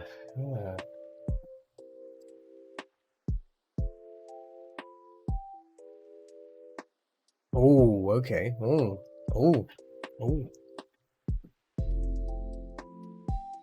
Have you thought about maybe you can probably break the book down into parts, no? Into like part 1, part 2, maybe? I don't know. Smaller chunks, smaller little segments. Yeah. Writing is writing's one thing, but breaking down the story is another thing, isn't it? Into a comic. Requires a bit more thought process.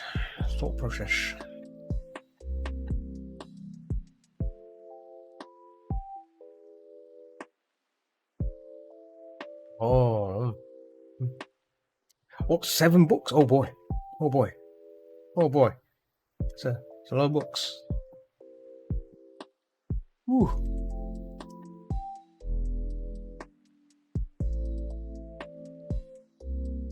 Yeah, that's a lot of scenes. Yeah. Oof. I guess what you could do, don't make it into a comic. Just write. You can probably make a few pictures in between the pages, right? You can probably make scenes, single shot scenes of parts of what you've written. So when people read through the story, they get shown a picture, like a little break between the story, just to see the picture of the scene of one of the scenes they read. I guess that could work, right? So I've seen some novels, they have like, you know, like a section of in the book where it's got images and stuff of specific scenes that have taken place. You know, that could be an interesting thing. So it doesn't have to be a comic. It could just be, you know, yeah, that could work. Yeah, illustrations. Yes, exactly. Yes, exactly that. Yes.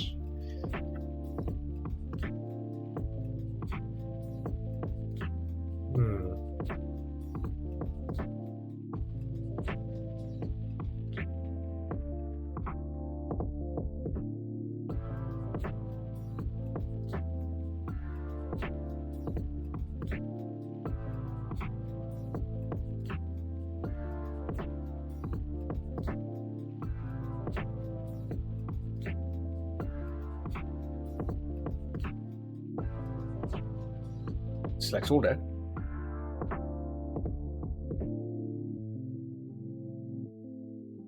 Really enjoy the Child Thief and the character create illustrations they include. Oh, okay, I've never heard of that. But let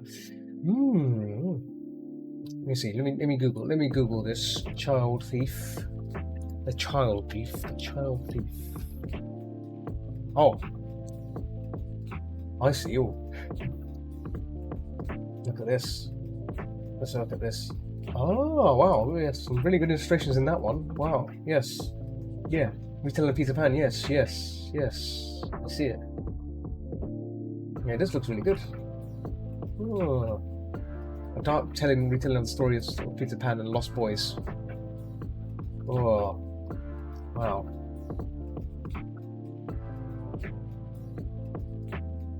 And the same person did Krampus, the Yule Lord, Lost Gods, the Plucker.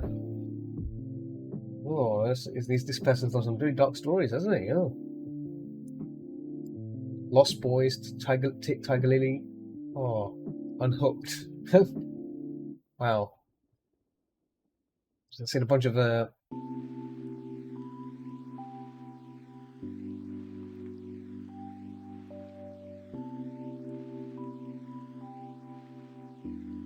wow. Yeah, I should probably do some googling on these darkest stories of fairy tales. Yeah, yeah. Oh, very spooky. They're very spooky.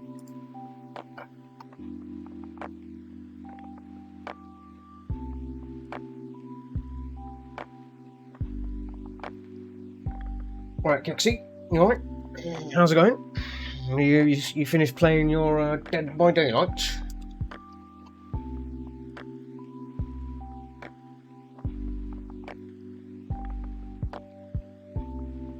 Done the art, yeah. Just doing my comms from Confuzzled. Convention orders. Oh, it's a never-ending list. Never-ending list. Just keeps going. Finish one list, finish one thing, another one pops up. There's always something going on. I'm a sucker for dark fairy tales. Oh, yeah. I've read some dark fairy tales. Well, not stories, but more or less operas. You know, Russian. The Russians have a lot of dark fairy tales. You know, plays. Like, for example, the Little Mermaid. You know, that's the Little Mermaid we see, from Disney. You'd think that's a happy fairy tale. It's not. It's a dark fairy tale. It's a very dark fairy tale. The original Little Mermaid is very dark. You know, it's depressingly dark. You know, I would not recommend researching that. You know, if you like dark things, then yes, I recommend it. But I didn't like that. I didn't like that one bit. It's got, what you see in the Disney thing. It's completely different. It's completely different. Water nymphs, and they're not mermaids. They're water nymphs. So yeah.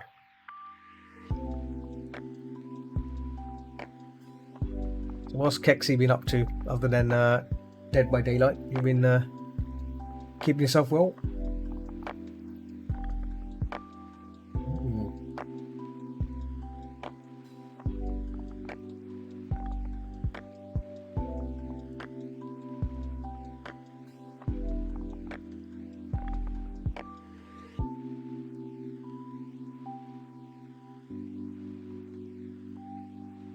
I think there's another fairy tale which I didn't like either. Little Mermaid was one of them. There's another one, I forgot which one it was now. But it has the similar kind of thing. It was just sad stories. But I think in opera, these things work. I think, obviously in plays, it's meant to be dark. It's meant to be, have a tragedy.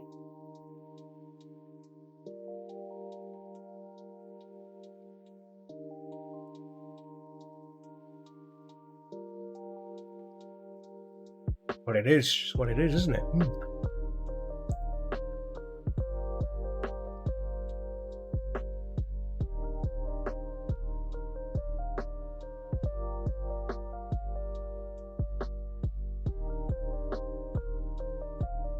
Yeah, very sad. Yes.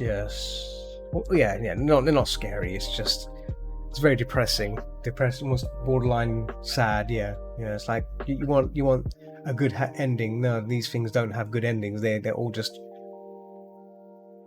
bad endings. Yeah, bad endings. I don't know.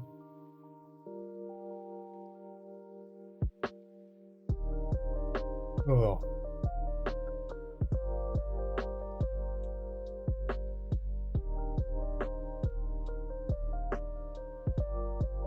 Oh yeah, that was at Swan Lake. That's at Swan Lake.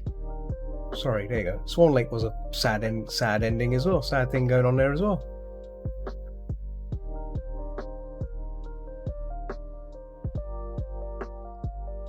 Yeah, Russian ballets, all tragic. Everything's tragic. You gotta. Yeah, I don't like that. Don't want any tragic stuff.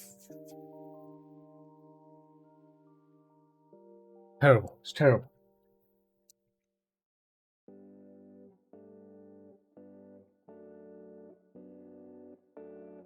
Okay, so that I think I did the hair wrong on that one. Oh, yeah, I think I did. Let's bring the line back again for that hair thing. That was the one. Oop. Let's rewind this. Oop. So there's a little tuft I did. Let's start on there. So, oh.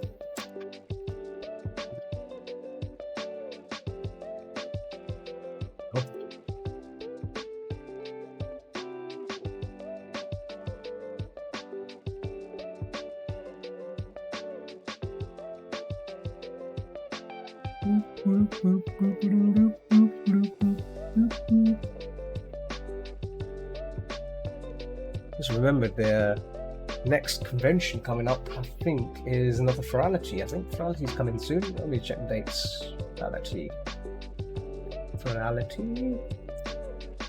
Oh, it's ended. I think the next one's happening in November, I think.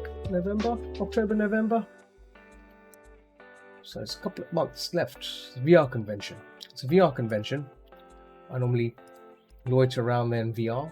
You know, you don't have to have a VR headset. You can just turn up in your desktop and just talk to people online. It's great.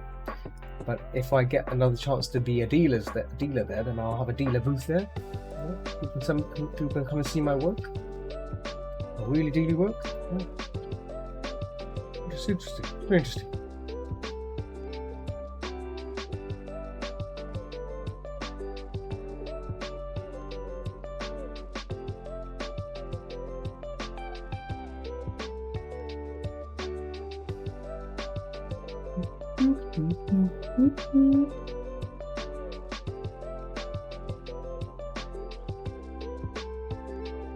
Oh, I had myself accidentally connected to my own server in voice, which didn't mean to do. Didn't mean to do that. I was wondering why I was connected to a voice. Like, I don't recall doing that. I don't recall being connected.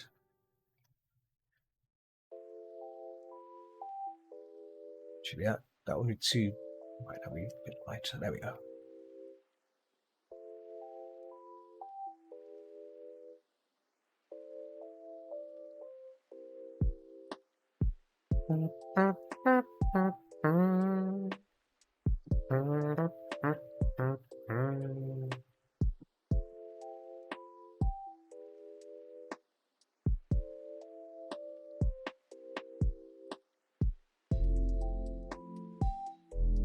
Yeah, I don't like tragic tales. Tragic tales, like, for example, I assume you've seen Grave of the Fireflies. It's a Studio Ghibli film. That film, extremely tragic. I mean, I think I only watched it once, and that was it. Once was enough, and it hits you really hard in the face, and that it shows you, storytelling and how it's illustrated, being two really strong things that can, really, really awakens your sense, really blows your senses out of the water. It's just crazy. It's crazy. Yeah, and films. Yeah, so it is a beautiful film. It's a beautiful. Visually, it's very nice. Yeah, very nice. Visually, it's very nice, but very depressing because it's the casualties of war, isn't it? It's the casualties of war, the ones that have suffered. They have to suffer, and and we're watching them suffer, and it's a true reflection of what happened. I guess that's the. I mean, I guess that's what it is, isn't it? It's like showing what happens in war. You know, the ones that suffer, their side of it.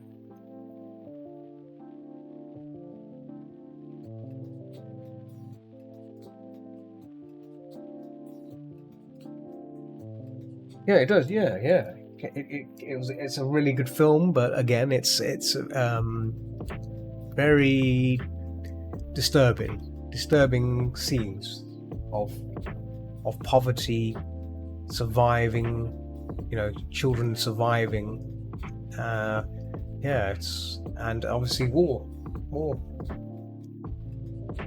and yeah, the shows what war can do to people, you know, and children that are affected by it. You know, it's a terrible thing. But yeah. Also, Pom Poko also is a sad, a semi depressing film as well. You know, the Tanuki one.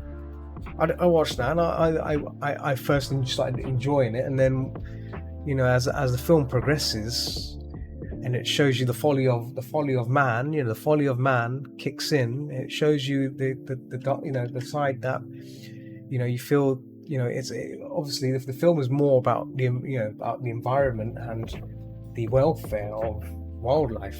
That's what the true sense of that film is about, isn't it? So it tries to hit home with that too. You know, it's a great film. It's a good film.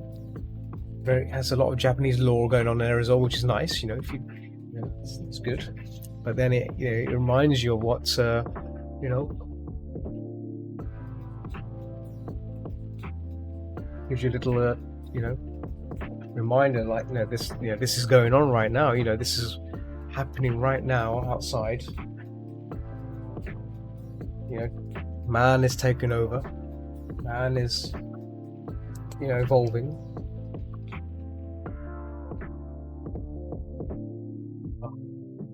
Coffee. My coffee's all finished now. All gone.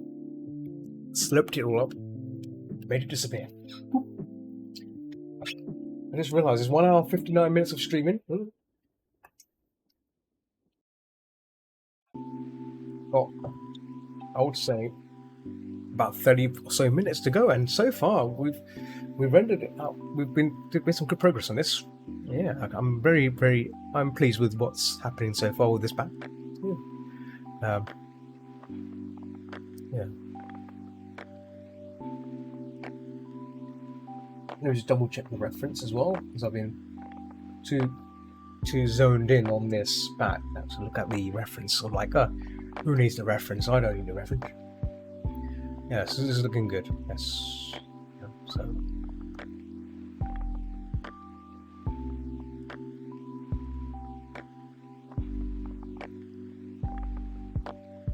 Yeah, Pom Poko. Nice film. And same with I felt saddened by the end of the film of Laputa, Castles in the Sky. Again, that's another lovely film. There's nothing depression about that film. It's a great film. But again, it's sad. The ending has a bittersweet ending. It's like an ending you want to see more. You want, you know, it's like one of those happy endings that you want. It brings you sadness of joy, a joy of sadness. That's the word. Can't explain it. It's yes. Yeah, spots don't get sad, but yeah, it's a heartwarming ending. Yes, that's about it.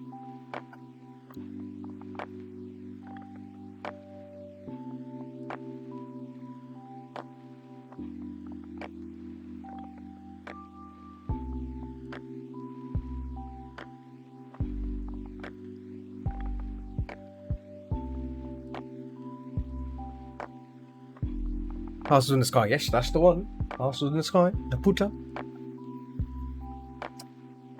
Good soundtrack. That's got some good soundtracks. So I like its soundtrack as well. Very nice soundtrack.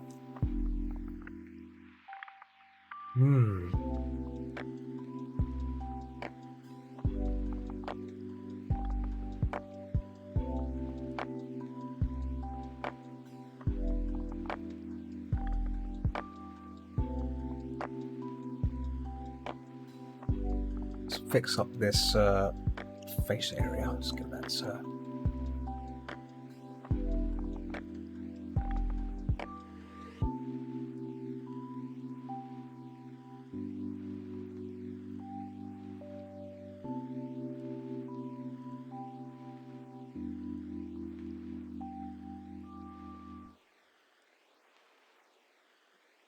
One film I've not seen from Ghibli is the pig one, the flying pig. Flying pig. Poco Rosso? Poco Rosso one? I forgot the name of it. The flying pig. Not seen that one.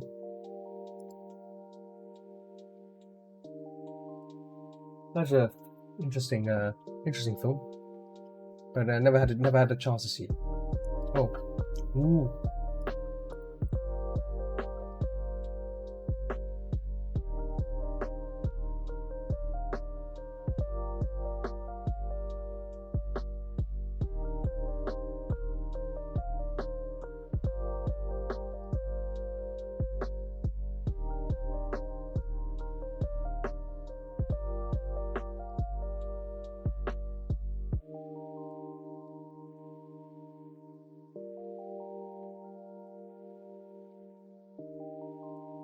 I just realised I got to do the mouth as well. There's a mouth to do.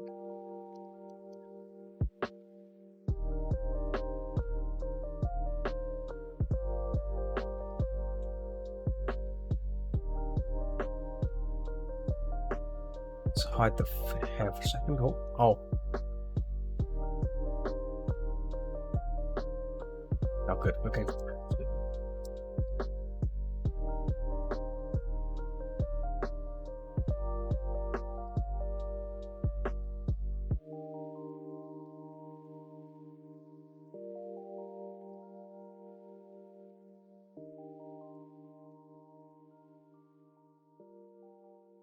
A bit more curl to this hair here, just to give it a sense of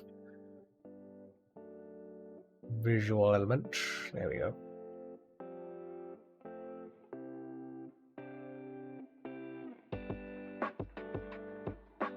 Right, let me just turn this off and can we...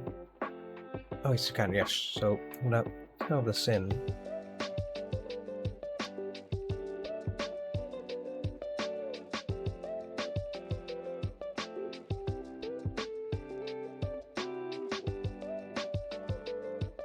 Let's mask away some of this too. Turn the mask on here. Just gonna mask away some of this hair. So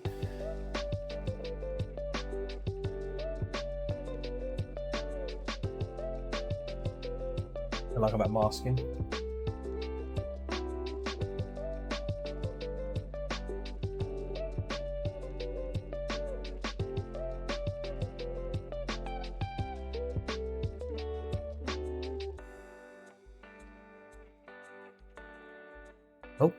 Oh,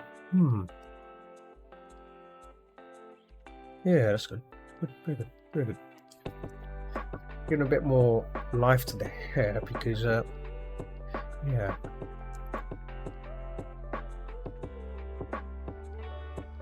Face,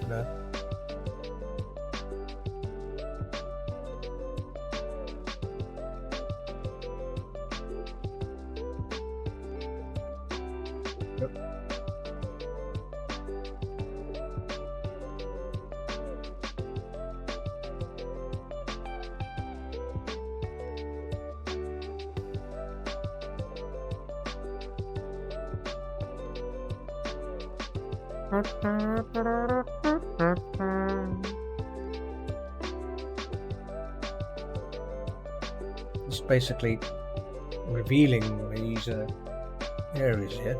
Yeah.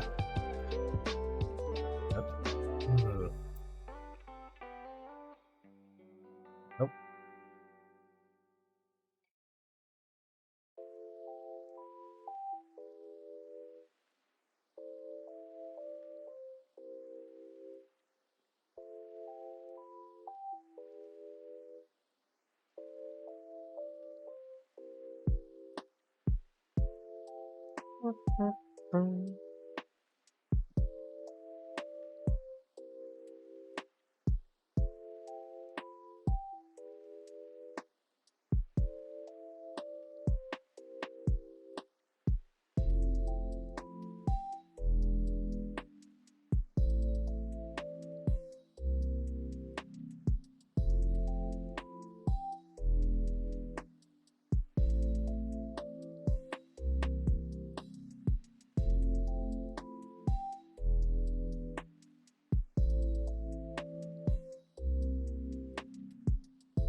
Yeah,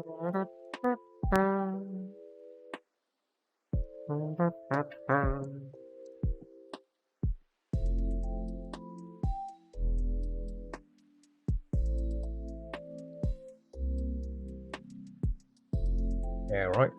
Oh. Hmm.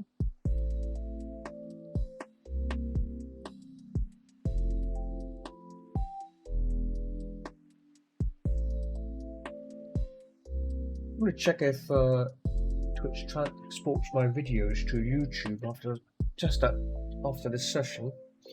Also need to upload my new video tomorrow. I might do that tomorrow to upload. So I made a new speed paint video of a badge I did a while back. Should probably start uploading these things. And oh, excuse me. And tomorrow I'm gonna try and do some more, make some more videos.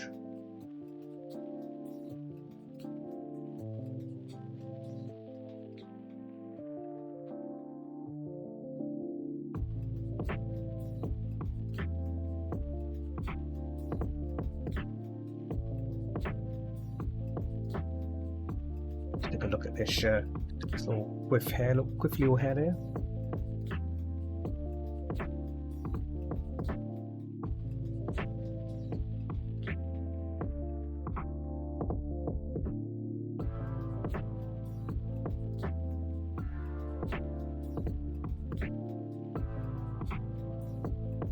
So there we go.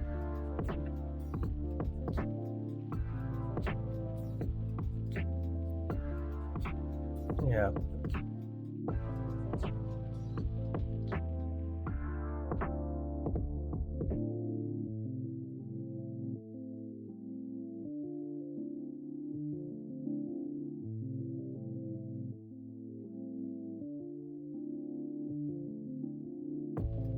Oh.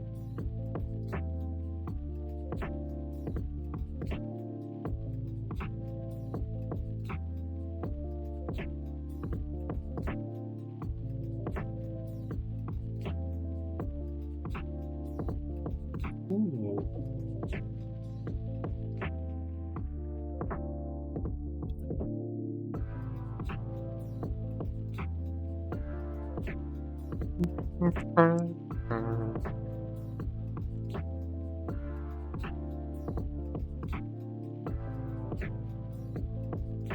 Oh, might actually that quiff part should be just be a I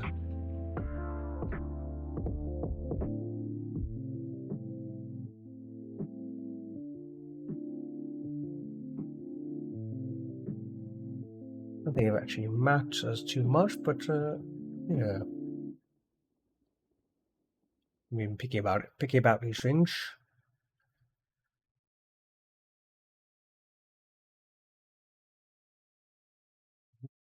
Audio stopped again. Better not have.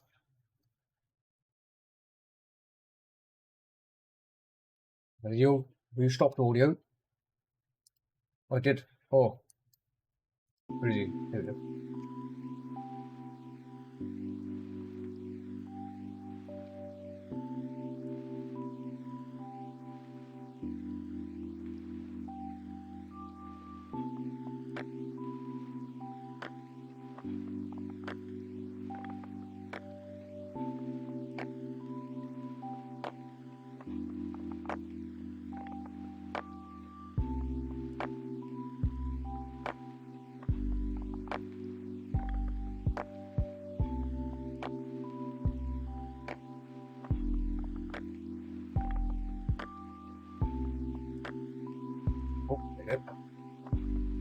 Oh, Zebra. How's it going? Rock and Spud. Rock and Spud. Rock and Spud. I'm doing well, thank you. How are you? Just doing the old streaming of badges. I would have done these badges sooner, but I've been doing these all through streaming only. I think that's why it's all slowing down. You know, all the work stuff. I've tried to do it slowly. I should be doing these quicker. You know, I shouldn't be focusing purely on streaming, but it's the best way to get them done. You know. Oh, not bad. Thanks for the head of it. Oh, we had a deep dive today. Oh dear, what happened? You should tell me what happened then. Sounds like it's a doozy. Doozy. Doozy.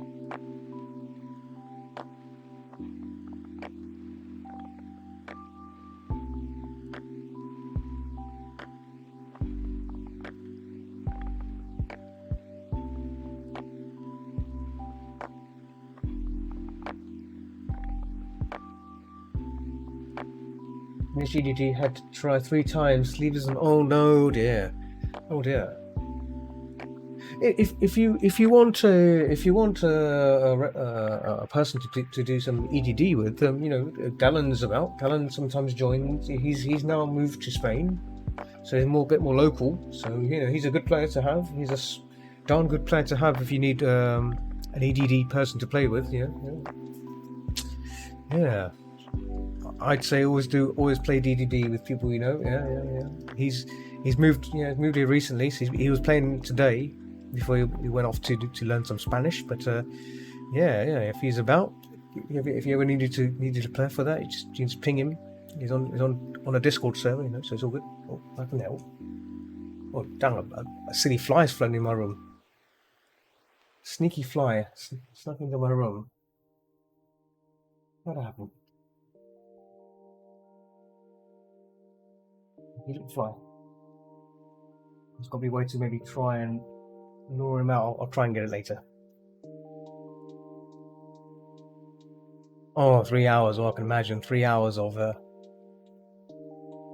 Yeah, that would have been a. I remember when I used to do deep dives and I used to play non-stop, and I'd be failing a lot of them.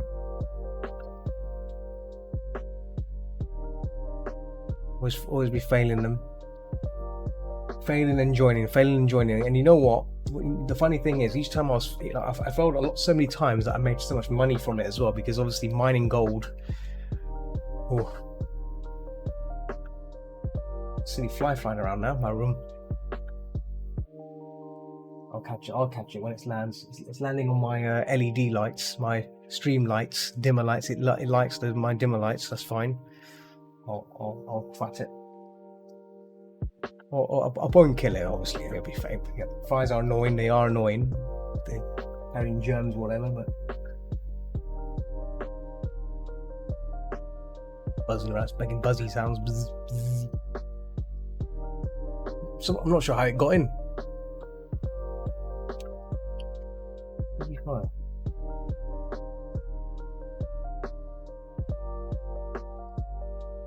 A way to actually, I do have a way. Actually, bear with me. Let me see if I can catch this fly. Because it's annoying. It is annoying me. It's constantly flying in my face. It's bud face.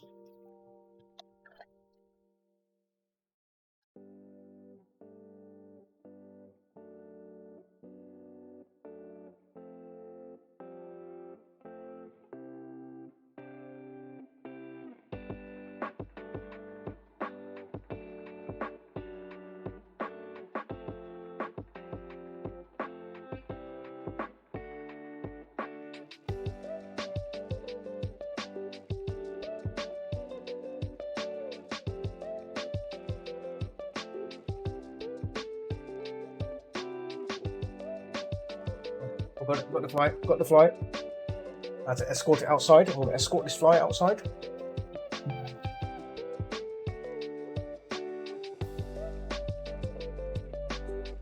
It's gone.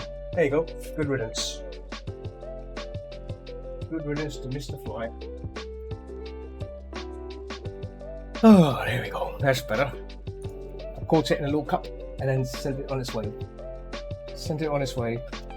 Bye now.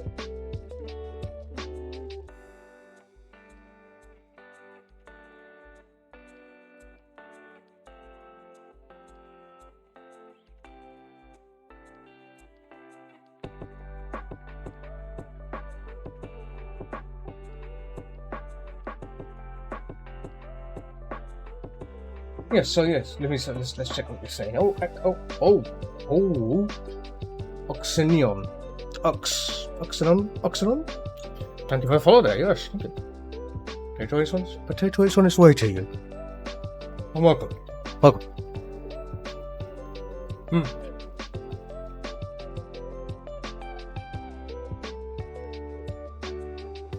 Yeah, sorry, I was a bit chasing a fly out my room. Chased a fly out. The fly's gone now.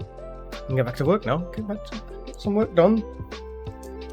The last 30 minutes of my session, and what was I saying? I was looking at So back to DRG. Yes, the amount of failures I've done on that Elite Deep Dive, I accumulated so much money.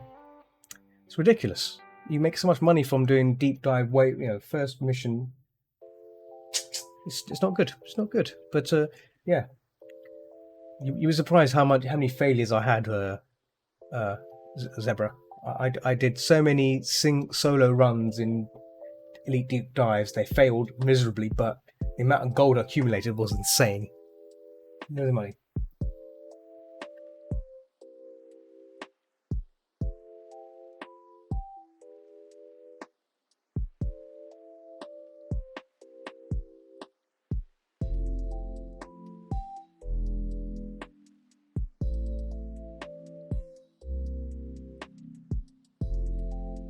$8K in gold. Ooh, 8K in gold.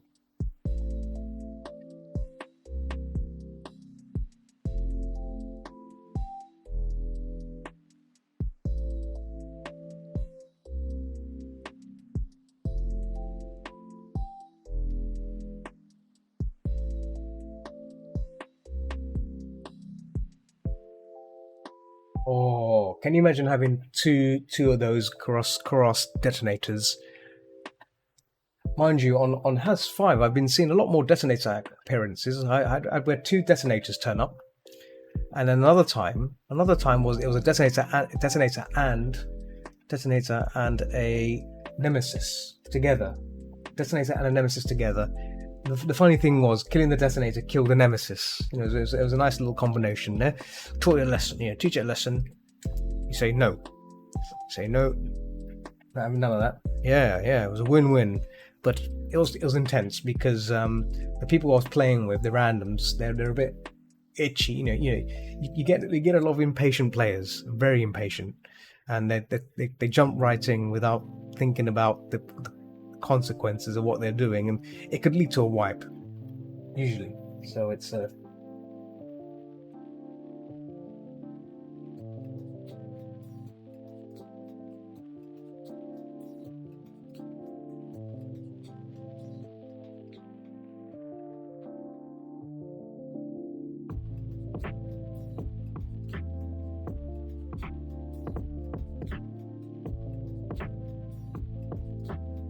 heckin' potato, yeah, heckin' potato. Ooh.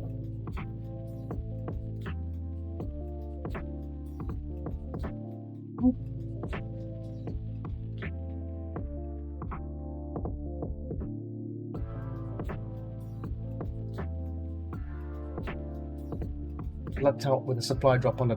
Oh, now see, I've done that once or twice, but not often. It would have been nice to do that. When that happens, it always happens when I'm not recording or not streaming. It happens when I'm not done. It'd be nice to do it when I'm streaming.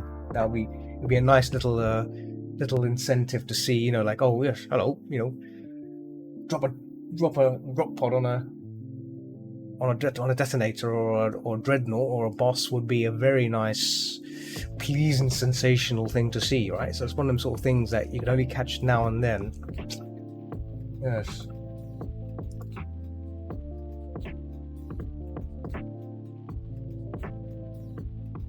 At least the EDD was glacial strats. Oh yeah. Yes. I like that biome. I like that biome. The icy map. Yes, they're very nice. That's one of the maps that and crystalline caverns and sand blasted corridors. Yeah, those are the two which are the nicest ones. Anything else kind of like, yeah, yes. So Oxynon, where are you from? If you're still here, and welcome to my potato stream. Very potato stream. I'm super vanilla. are like salt pits are nice as well. I like salt pits is great as well because you can easily hit things. You can easily mine things. I think the worst one, obviously, is we've talked about it before. Is a magma core and the spiky wall. The spiky wall, the one with the vines, the spiky vines. They're annoying. Oh my goodness, the fly's back again. What is going on? What? I got rid of the fly and the fly's come back in again somehow. It's mysteriously back in my room. How does it come in? What? This fly really wants to come in. Oh, I'll have to get on. I've got about a few minutes of my stream time left, so I might have to do it after the session. That's worrying. Where's this fly come from? It's a super fan, yeah. I got rid of it, threw it out the window. I should have closed the window. I didn't close the window, but it somehow managed to find its way back in. I've got the curtains closed around it, so there's no way it would have known how it. Oh, this is very spooky. This is spooky. How has this fly got in? Oh, I'm concerned. Oh, ooh, blooming flies. Right, I'm going to quickly get this mouth done and then call it time, I think. And then tomorrow's session, it'll just be a case of doing the details. And then, yeah. Can't believe, how's this fly just buzzing around? It's buzzing around my room right now. I put all the effort in to get rid of it. I could just vaporize it, but then, I don't want to vaporize it. Vaporize the fly. There's also a mosquito flying around as well. In the UK, we got like these kind of mosquito-y kind of bugs, which they leave a little bite. They bite you in, and that's it. Gives you like a little itchy bite. Where's that fly gone? I'm gonna try and catch it again. I'm gonna catch that fly again. On my little cup. With paper. I'm gonna try and capture it in a cup. When it flies on the light again, the LED light. I don't see it. I don't see it right now. It's flown away somewhere. It will be back, and I'm gonna get it. I'm gonna catch it. Sneaky little fly. Sneaky flies. Give me a little grief. Oh.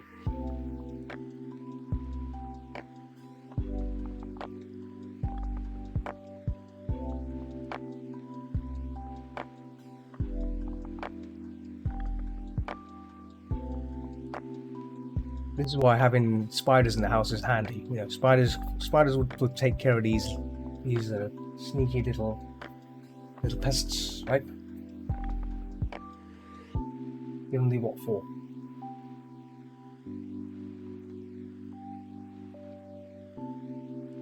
Buzzing around. Fly. Oh, the film, yes, the film Fly. Oh, that film was. Oh, yeah, another good film, The Fly. If you've not seen that, Jeff Goldblum turns into a fly. Literally a fly. But in a rather good. That film is a clear example of transformation, right? Because there's a lot of people in this furry fandom that like these kind of transformation kind of things, and that is a clear example of a human turning into a fly. Oh boy, the effects in that film are practical effects are phenomenal. Yes.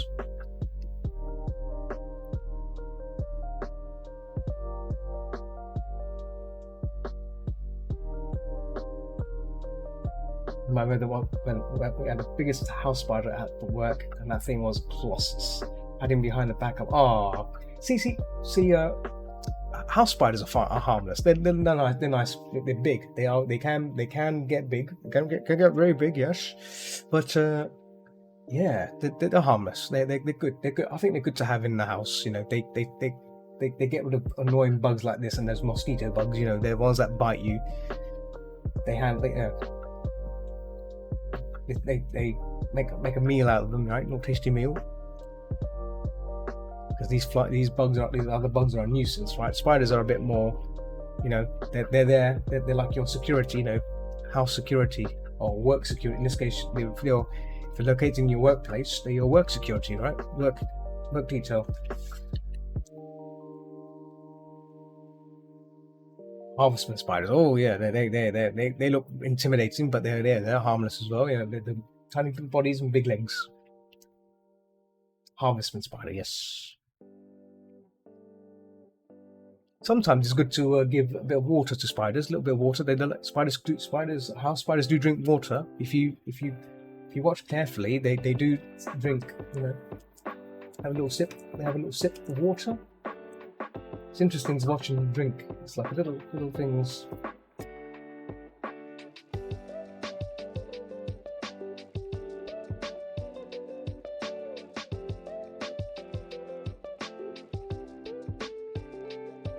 Back on that thing again. Let me see if I can catch it again.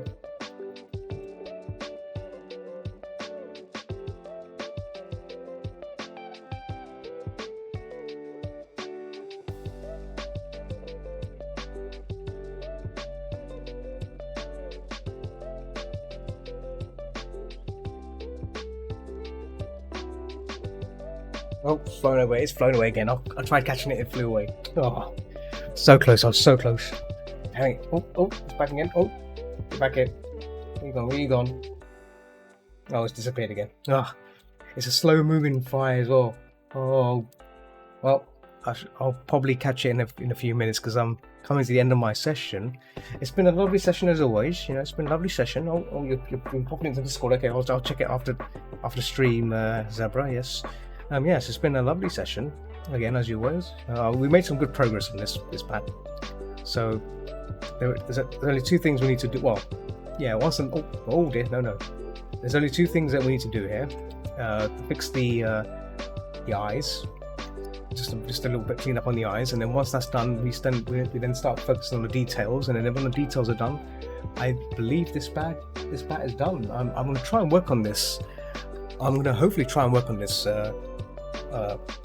some more before I stream tomorrow. Or what I may do, I could maybe stream a bit longer tomorrow by just basically turning up early, because I don't keep starting to stream late.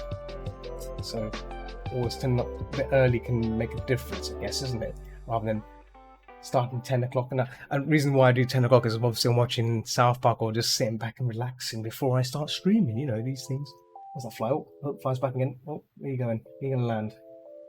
I'm hoping it lands on that light. Do that. That should probably lure it. I'm trying to lure it onto that light again. It seems to like my fluorescent light. Have you watched that? Oh, so yeah, that Sandman series. I've been meaning to watch it, but it's got some sad moments in it. I don't think I want to see it. It's got some really sad moments in it. I think Zebra might know what I'm on about. I did like a review check on it, if it's worth watching. I mean, it looks good, but yeah, I didn't. Yeah. I thought, yeah.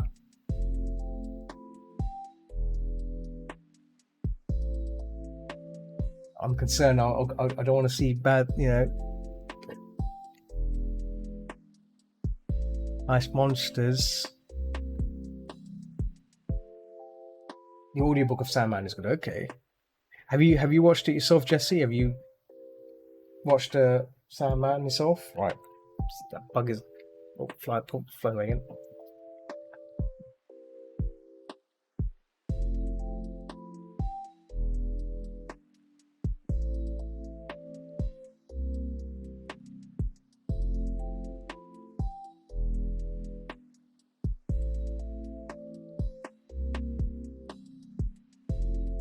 Fly again. I've got the fly again once more. I'm gonna lure it outside until it. 2, 3. There.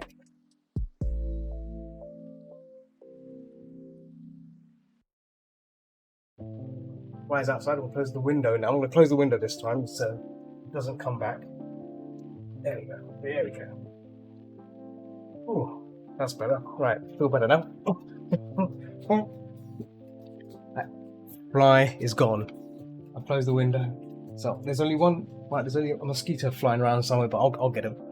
But eventually it will show its face somewhere. It'll cling onto the wall next to my light. I've got 2 dimmer lights for my stream setup, so it seems to like it. So when it says it turns up, I'll squash it flat. No mercy, Squash it like a mashed potato. I'll teach it. Right. Back to painting this bat. So 2 hours 32. I could probably stream for another 10-15 minutes. Maybe I can squeeze an extra time. Why not? Since I'm on a roll here. I'm on a bit of a roll here. Roly poly. So Sandman, yes. Sandman, like I did a kind of like checking ahead, and I didn't like what I was watching. I didn't like what I was seeing in terms of what happens to certain characters. There's a certain character there in there which I thought it didn't deserve to die. I get a bit itchy about these things. Like even like, for example, The Witcher, right? I assume you all seen The Witcher, right? You all seen The Witcher? I don't want to spoil it if you haven't seen it all. The Witcher. You seen them all? Yeah. Jesse, have you seen The Witcher? I'm sure you've seen The Witcher. Witcher.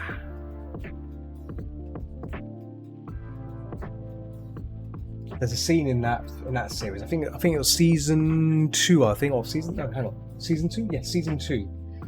Something happens in that scene in that series, and I felt a bit bad. I felt a bit annoyed. Yeah. Where kind of like it's like a hungry werewolf creature thing, and that guy just kills it for no reason. It's an unnecessary death. It was an unnecessary death, and you can see The Witcher. He was upset about that. He was angry about that. He was way angry about that.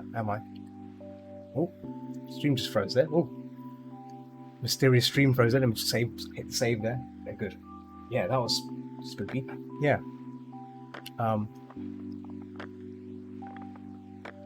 Yeah, that scene made me feel a bit disgruntled, or like, But it is a semi-dark series again. That's fine, but still, it's...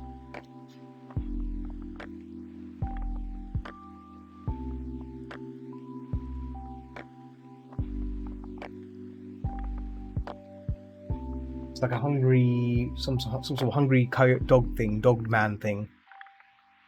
What the name of it? It's meant to be a rare creature that exists in the world, and then it just gets murdered because it was hungry. Looked adorable, with big eyes. Looked adorable. It's like, oh, but then in the end, then that.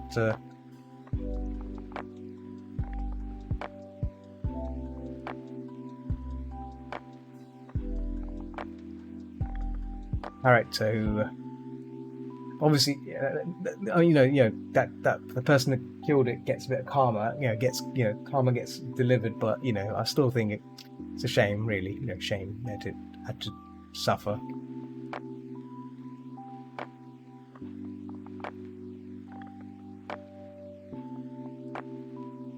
Yeah, there you go. See, that was, yeah. See, there you go. Jesse knows. Yeah, that was sad. Yeah, I was a bit annoyed about that and upset. I was like, oh no, I can't. What?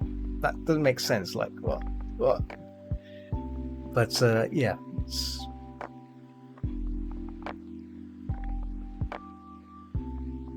I can see why they've probably done it, just to get a reaction out of the viewers, which is fine. That's I guess it's part of entertainment, isn't it? To get a reaction from what happens, but. Sometimes there's, I don't know. I'm a bit picky about watching shows like that, which will. I mean, I do like Witcher though. Witcher's it's a great series. It's a great series, and I've been enjoying it so much. I cannot wait for the next season. So, but yeah, that thing that caught me off. I was like, oh, wait a minute. Like, hang on a minute. You know something? I've not even played Witcher 3. I've got it installed. I have it installed. I have the game installed. I've not even played it. I should probably stream it, maybe. Play on the hardest mode. And first time and get murdered, perhaps. I do recall trying to play it when I first installed it, and this was on my old rig. I think on this new machine now, it'll breeze through it. Oh, it's a heck of a time investment. Yeah, it's definitely a game that you need to put a lot of time into, I noticed. So yes, on Sunday, when I got after my cycling, I got back. I did play some Fallout 4 on Sunday and Monday, and that was a pointless time-killing game as well. I mean, I'm pretty far in it. I'm pretty far in it in terms of shooting things, but still, it's just like, oof, you know, it's just going around shooting things, right? It's a lot of fun though, but yeah. The stream's dropping. What's going on here? Why is it dropping? Well, I want to see. That's all fine, okay. Something weird was going on there.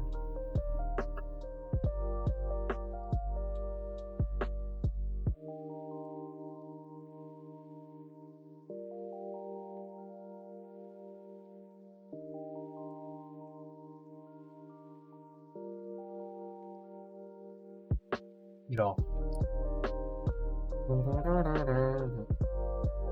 Oh, bear with me. Oh, just want to find the Twitch chat again. Lost the Twitch chat. Close this window. There we go. Here we go. Yeah. So much to do in those games. Yeah. See, Fallout. I'm trying to. You know what? I've not even completed Skyrim. I've not even completed Skyrim. How shocking is that? I mean, there's me going on about Fallout 4, sorry, and I've not even completed Fallout Skyrim, the original Skyrim. I've completed Fallout 3 and Las Vegas. Those two games I've completed, but yeah. I mean, it's huge. Okay, it's a huge. Maybe I should just watch the playthrough of Witcher 3. I think that'll probably resolve that problem, right? Just watch the playthrough.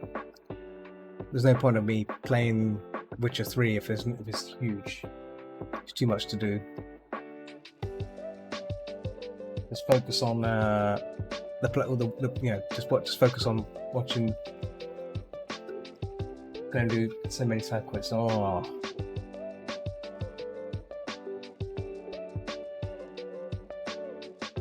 Here's the funny thing, right? So when I installed Witcher 3, I watched the intro, I played the tutorial, and that was enough for me to figure out what the series was about. You know, the series when it starts, some of the characters, I recognize them from the first segment. You know, I'm like, I know these people, I know these characters. So that was pretty cool. That was pretty nice to see. You know, that the relation between the game and the series. So it's nice. That was nice. I like that. That was very nice to see.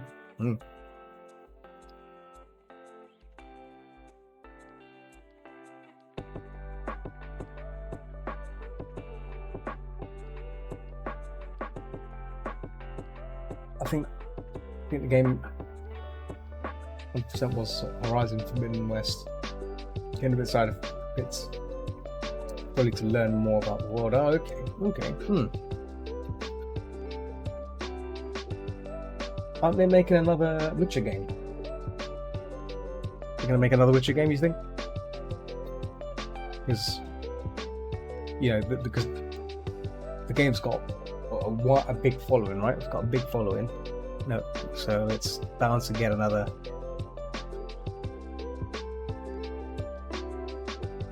Whispers. You had whispers about it. Where have you been hearing these whispers, Zebra? You've been hanging around taverns since you've been hanging around outside taverns by open windows to see what they've been discussing. Oh, I see. This is very sneaky. Sneaky.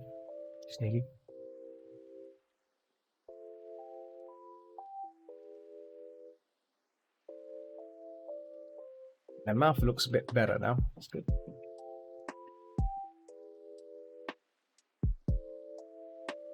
Get little snippets from dev streams. Yes. See, there's one game I want to see, which we will never ever see, which is Half-Life 3, or should I say, or the continuation of Half-Life anyway. CD Projekt Red dropped the ball with Cyberpunk, so who knows? Yeah. See, I there's a lot of hype behind Cyberpunk, right? A lot of people went mad over that, and then when it came out, disappeared. I'm all over DRG dev streams, they're hilarious. That's not true. Oh, really? Oh. There's gonna be. It does, but like, when am I gonna see it? That's the question, Zebra. It does tease it, but when? it's always a case of, I guess we're waiting for that surprise. We're waiting for the holy grail of a game to turn up. It'll be oh, we have to wait. Okay, well, I guess. Yeah, I didn't want to say anything. Yeah, Half-Life in Alex, there does hint the ending. There is like a hint of a possible game, but when or where that's the question. This is why I recommend, if you've never played Half-Life Alex, play it. I played it on VR on my Quest. What I might do, if time permits it, if it goes well, I might play it by Twitch. I can do VR, Spud VR. I can do it. I've got the rig for it, got the setup for it, so I could probably potentially do a Half-Life Spud Alex stream. So you can come and watch me shoot a few things, through Half-Life Alex. I've completed it on hard mode, so I don't mind doing it on hard mode again. So it's a long game though, but wow, it's an incredible journey. It's an incredible journey for the game. Beautiful. It's a beautiful game. You get a new Steam. Oh yes, the Steam yes. See, if Steam releases another Index headset, I may be interested in buying it. I'm using the Quest 2 right now. Obviously, there's been updates to it now because it's now called Meta. It now belongs to Meta. It's no longer Facebook now. Meta's taken over, so it's more other thing to sign into now. I've got to sign up to Meta now to use it. It's no longer Facebook, apparently. So there's a little joy there, isn't there? Yeah, surprise. So I need to get that sorted out. I've not used my headset in a while, so I need to maybe load it up, maybe this weekend or something. Well, I mean, yeah. The only good thing that comes of using the Quest 2 is that it's cheap, right? It's cheaper than most headsets, and it's robust and it works. If you've got a good PC, then you're fine. The thing is, you're only signing up just to use the machine, but then once you connect yourself to the PC, you're not connected to any of Meta's stuff. If that makes sense, you're using it just for the PC VR. Yeah. Yeah, if you use it for PC VR, you're not worried. You don't have to worry too much about the Meta side or the Facebook side. You're only signing up to connect the device to them to make the device work. That's all you're signing up for. So that's the only downside, But other than that, once you connect the headset to the PC, then it becomes a PC VR headset. And then it's no longer part of Meta's control, as you say. It connects directly to your Steam games or whatever. You can play your Steam games without any hassle, But yeah, ideally, I guess, if you want to spend a bit more, then you can always get an Index. But the Index are fragile. They're fragile devices, I've been told. They're very expensive, but they're very fragile. And they only come with 1 year's warranty. So that's a thing to remember there. 1 year's warranty. If you're not careful, if it breaks, that's it. After 1 year, if it breaks, then you'll be with a headset that's broken. You gotta be careful with those things.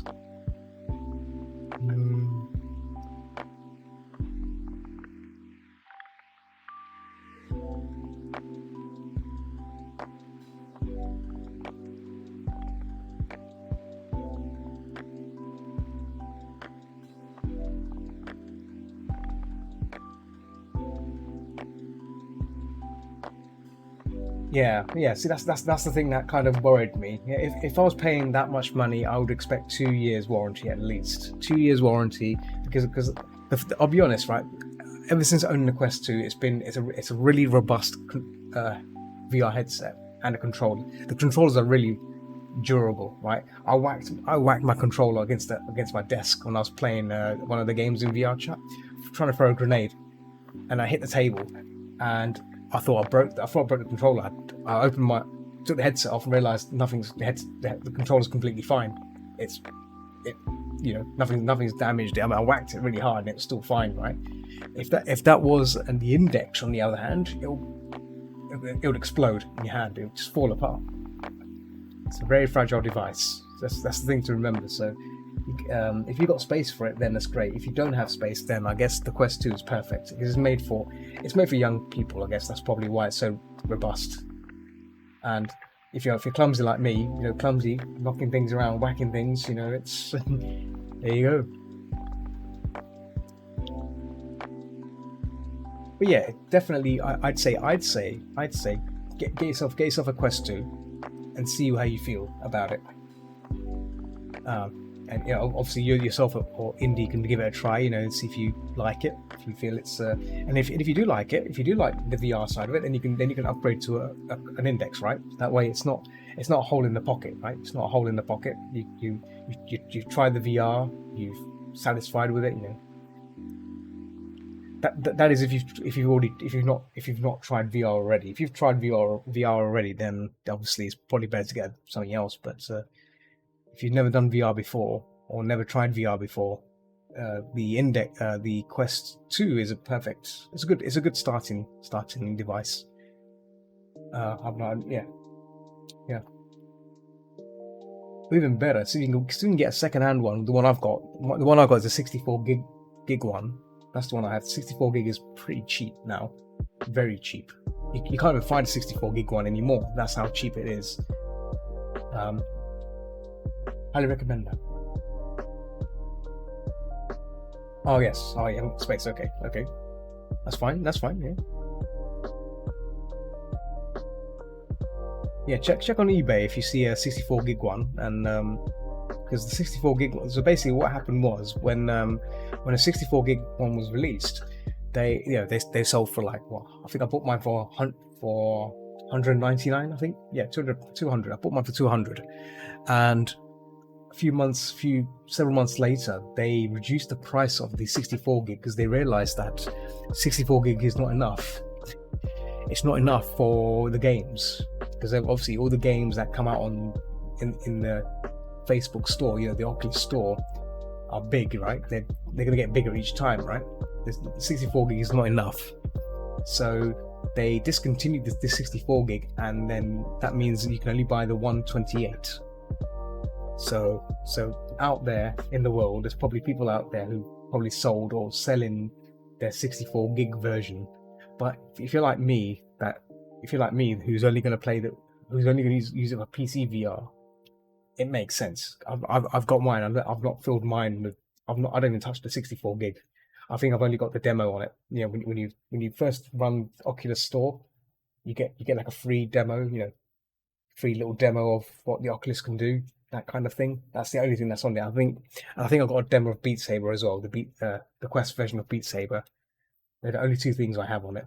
Everything, rest of it's just, pointless. Don't need it. Don't use it. Don't use it for the older Oculus floop.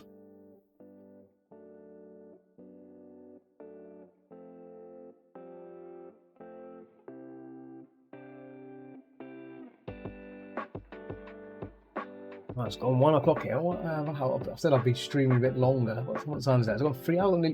I've got about 9 minutes left. I'll stop at the third hour. Like there's 3 hours. Perfect 3 hours.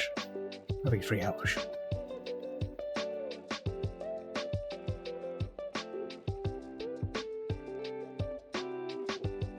Yeah, so I'm sure you have more room than me. For VR. I mean, my room's tiny. I'm really small for VRing, but the nice thing is in the settings you can create like a grid, a room outline. It's really nice. That's one of the nice things about the Quest. The Quest has tools to outline furniture in your room, so you can see where your furniture is. So if you're playing the game, it will make an outline if you get too close to it. How cool is that? See? And it's got other things, handy things as well, which makes things really, really fun. Make it handy for you to do VRing as well, which is nice. Like double tap in the side of the headset to go into screen mode, so you can see everything in your room. So those are all things you can do. It's really nice, really nice.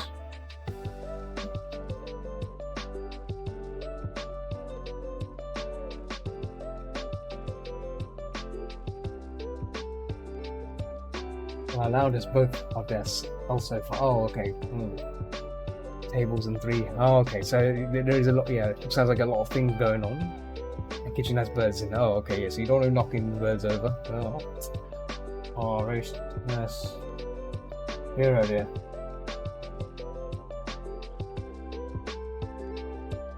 The busy house. Oh, you need to get a bigger house. Get a bigger house. Time to get a bigger house then. Start looking right now. Start looking right now and get the bigger house sorted. Which reminds me, I'm actually looking for a house myself. Yeah, I'm actually thinking of moving out this abode. You know, it would be nice to. I mean, I can afford a house close by in this area where I live right now, but I guess it would be nice to go somewhere a bit more quieter. I mean, I could happily afford it as well, but yeah, just I need to keep looking somewhere nice.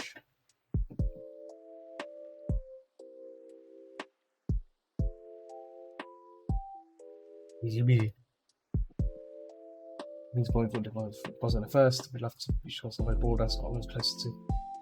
Yeah, I mean, I looked at. Yeah, I wish I could move over up north. Well, my work is down here, sadly. I guess my workplace would probably allow me to work remotely. I'm working remotely as I am, but yeah, don't think they'll let me. Actually, they might let me work with. Actually, they won't say anything. I mean, if I came down to London now and then just to work and then bugger off back up north. Yes, it is cheaper. Yeah. It's like weird enough to say. Some of the houses I've seen up there, I can easily afford it. I can pretty much pay like 50% of the house straight away or instant buy. That's I've saved quite a bit. But yeah, I mean, right now I've been saving up and wondering what to do. You know, it would be nice to get a place somewhere else away from everything. I once was looking at buying a place in Spain. Spain's a nice little getaway place, but again, the problem with Spain is obviously, you know, we're no longer part of the EU anymore. Well, I'm not. So yeah, that's fizzled out that hope.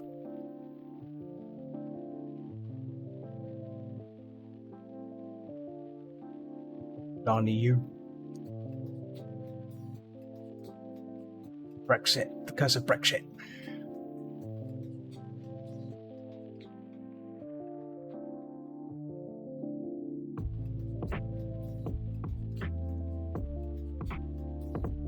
Oh, really? Oh, if Scotland goes independent, it could, in theory, rejoin, I guess. Oh, that's all pie in the sky. Yeah, it's all pie. Everything's all pies in the sky. Tasty pies.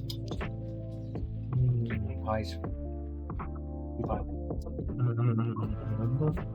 I like pies. I've not had a pie in a while. You know that? Chicken pie, tasty chicken pie. Chicken and vegetable pie. There we go. That's the real deal. Oh, so maybe hungry now. Move some pies.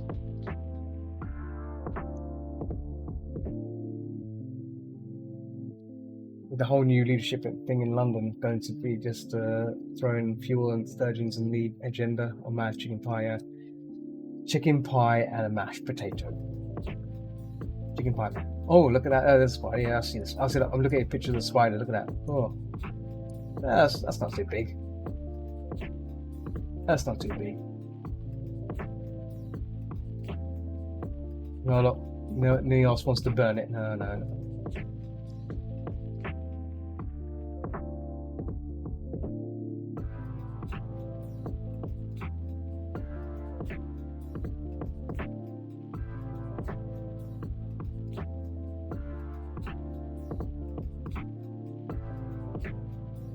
Yeah, people are always afraid of house spiders. They're pretty.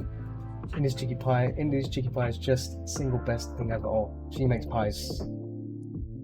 Put chickens in there. Put the chicken, trick the chicken into the pie, and then throw it in the oven. Tasty.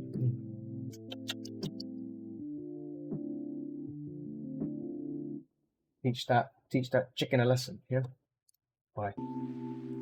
Put it into a pie. Well, okay. I think what time is it now? I think I should probably wrap. Well, I've got 2 minutes left. Got 2 minutes. That's fine. 2 minutes. 2 minutes. 2 minutes. 2 minutes. Let's do the eyes as well whilst I'm here. Then get the eyes done in 2 minutes. I think we can. I'm just gonna get it prepared. There we go. They're all prepared.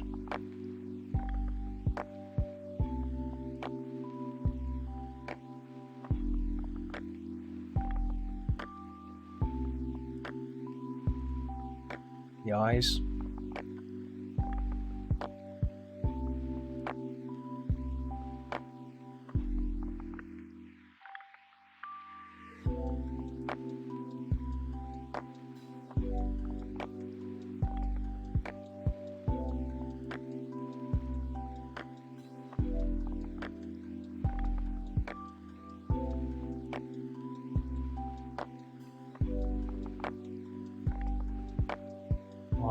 Eyes. There we go.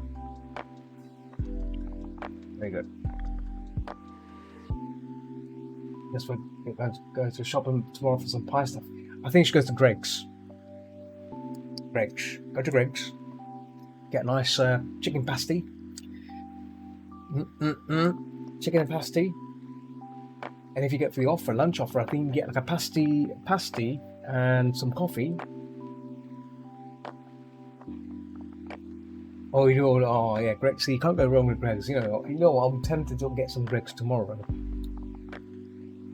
Yeah. The coffee is really surprisingly good. I tend to get the Mexican wrap thing. Yeah, Mexican baguette, and a coffee for £3.50 or $3.50. Delicious. They normally ask me if I want it toasted. I normally just heat it up when I get home. Just put it in the microwave. Put it on, heat it up for like a minute, and it's nice and gooey. The cheese is nicely melted, and it's just delicious. Very, very tasty, tasty baguette. I've not had a chicken pasty in a while, from a very long time from Greggs, but I have had the what's it called, the vegetarian sausage roll, and it's actually pretty tasty. Very tasty. Some other stores have good meal deal with potato wedges. Yes. My one has that as well. Yes, you can get wedges, and little chicken pieces, and some. If you're lucky, you can get soup. And during Christmas time, you can actually get pigs. I think you can get pigs in blanket. Pigs in blankets. Pigs in blanket. I think it's either pigs in blankets or it's a chicken, like a Christmas soup thing. Turkey soup. Sage and onion and turkey soup thing. Yeah. Just have Christmas dinner at Greggs. That's it. Sorted. Christmas dinner. It's done.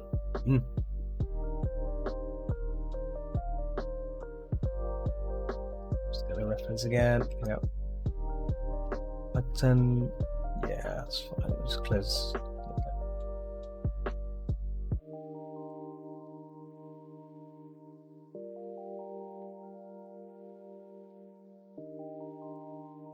Yeah.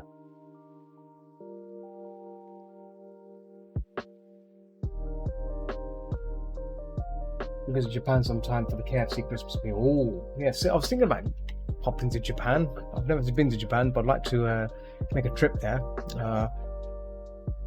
No excuse. I might go and to that convention, the JMOF convention, Japanese meeting of furries. It'd be nice to actually try that out. I need to get in touch with the staff there. I did a London Fairs did a interview with the chairman, and they said if we ever wanted to visit, we should get in touch with them. So I may have to poke them and see if I can do that. It'd be nice to go over there, see that convention, eat loads of Japanese food, and then come back. Nice to do that. Nice to see that. See what's going on over there.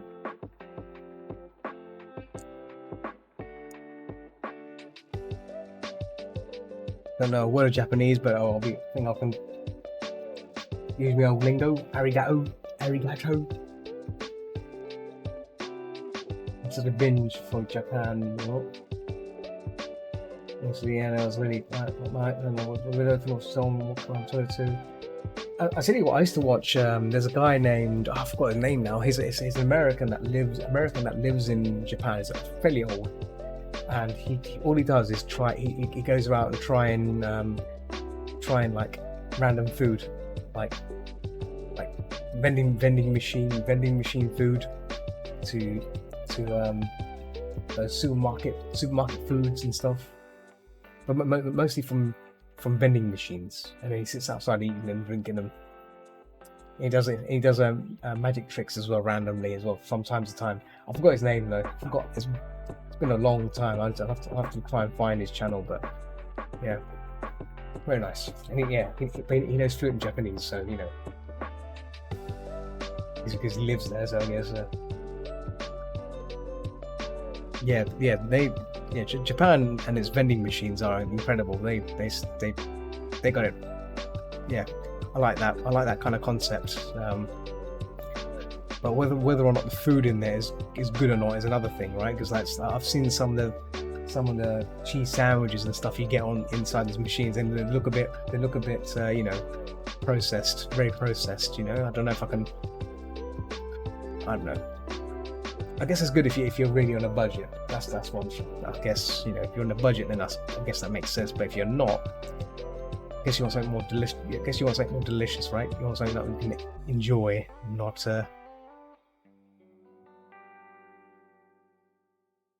the piece of it. You'd have to taste it. You have to taste it to find out if it does taste good. If it's just processed cheese and not mozzarella cheese, then it's going to be a bit cheap tasting, right? Cheap tasting pizza.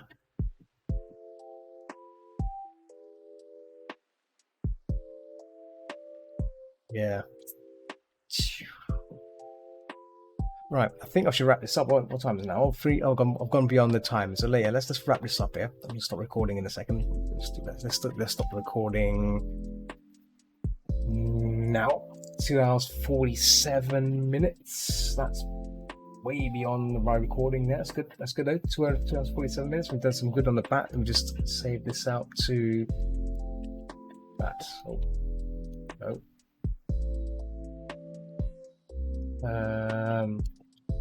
Here's the bat. Oh, what do I say this as?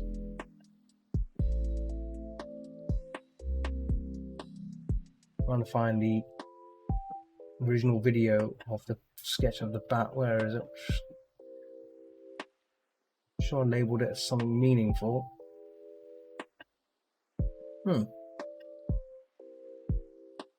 Don't see it. Hang on, wait a minute. Did I not save this? I must have done.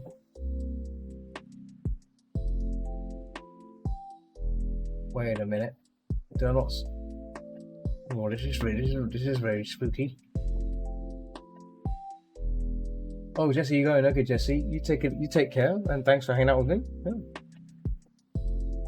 Hope you have a good rest. That's fine. Where I saved this. Didn't save the bat for this. Did I not? Must have saved the bat. Oh, Striker Bat. There we go. Oh, there we go. I was right. Striker Bat. Striker Bat 3. There we go. Oh. Then panic averted. There you go. So I'm just saving this out. The video. There you go. Oh, there we go. It's nicely saved out. I'm just skimming through it. Yeah, very good. Let's go to the video. Cool. Right.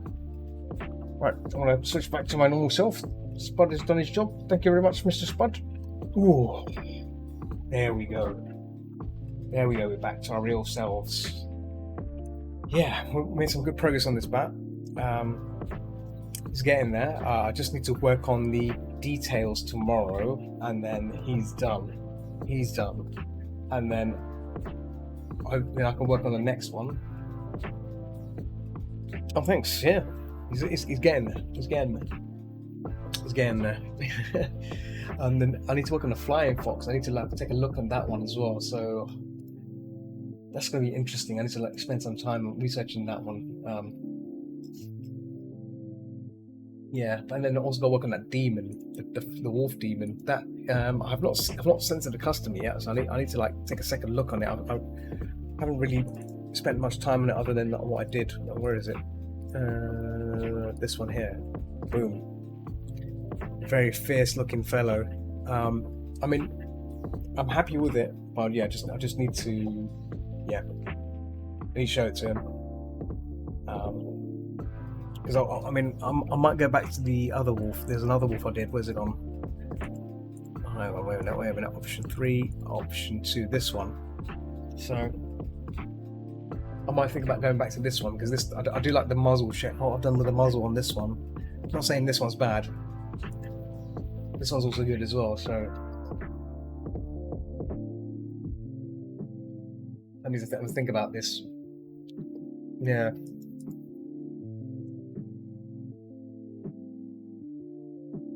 Yeah, I don't know. I shouldn't have made 2 of them. I shouldn't have. The moment when I make multiple options, I start to like commit to them. Yeah, I thought this one. I like this one. I do like this one, but then the composition is wrong. That's one. I think the composition before was wrong. So I'm trying to fix the bottom part here to maybe then like look better. So this one's fine for a badge. But I'm liking this one as well. So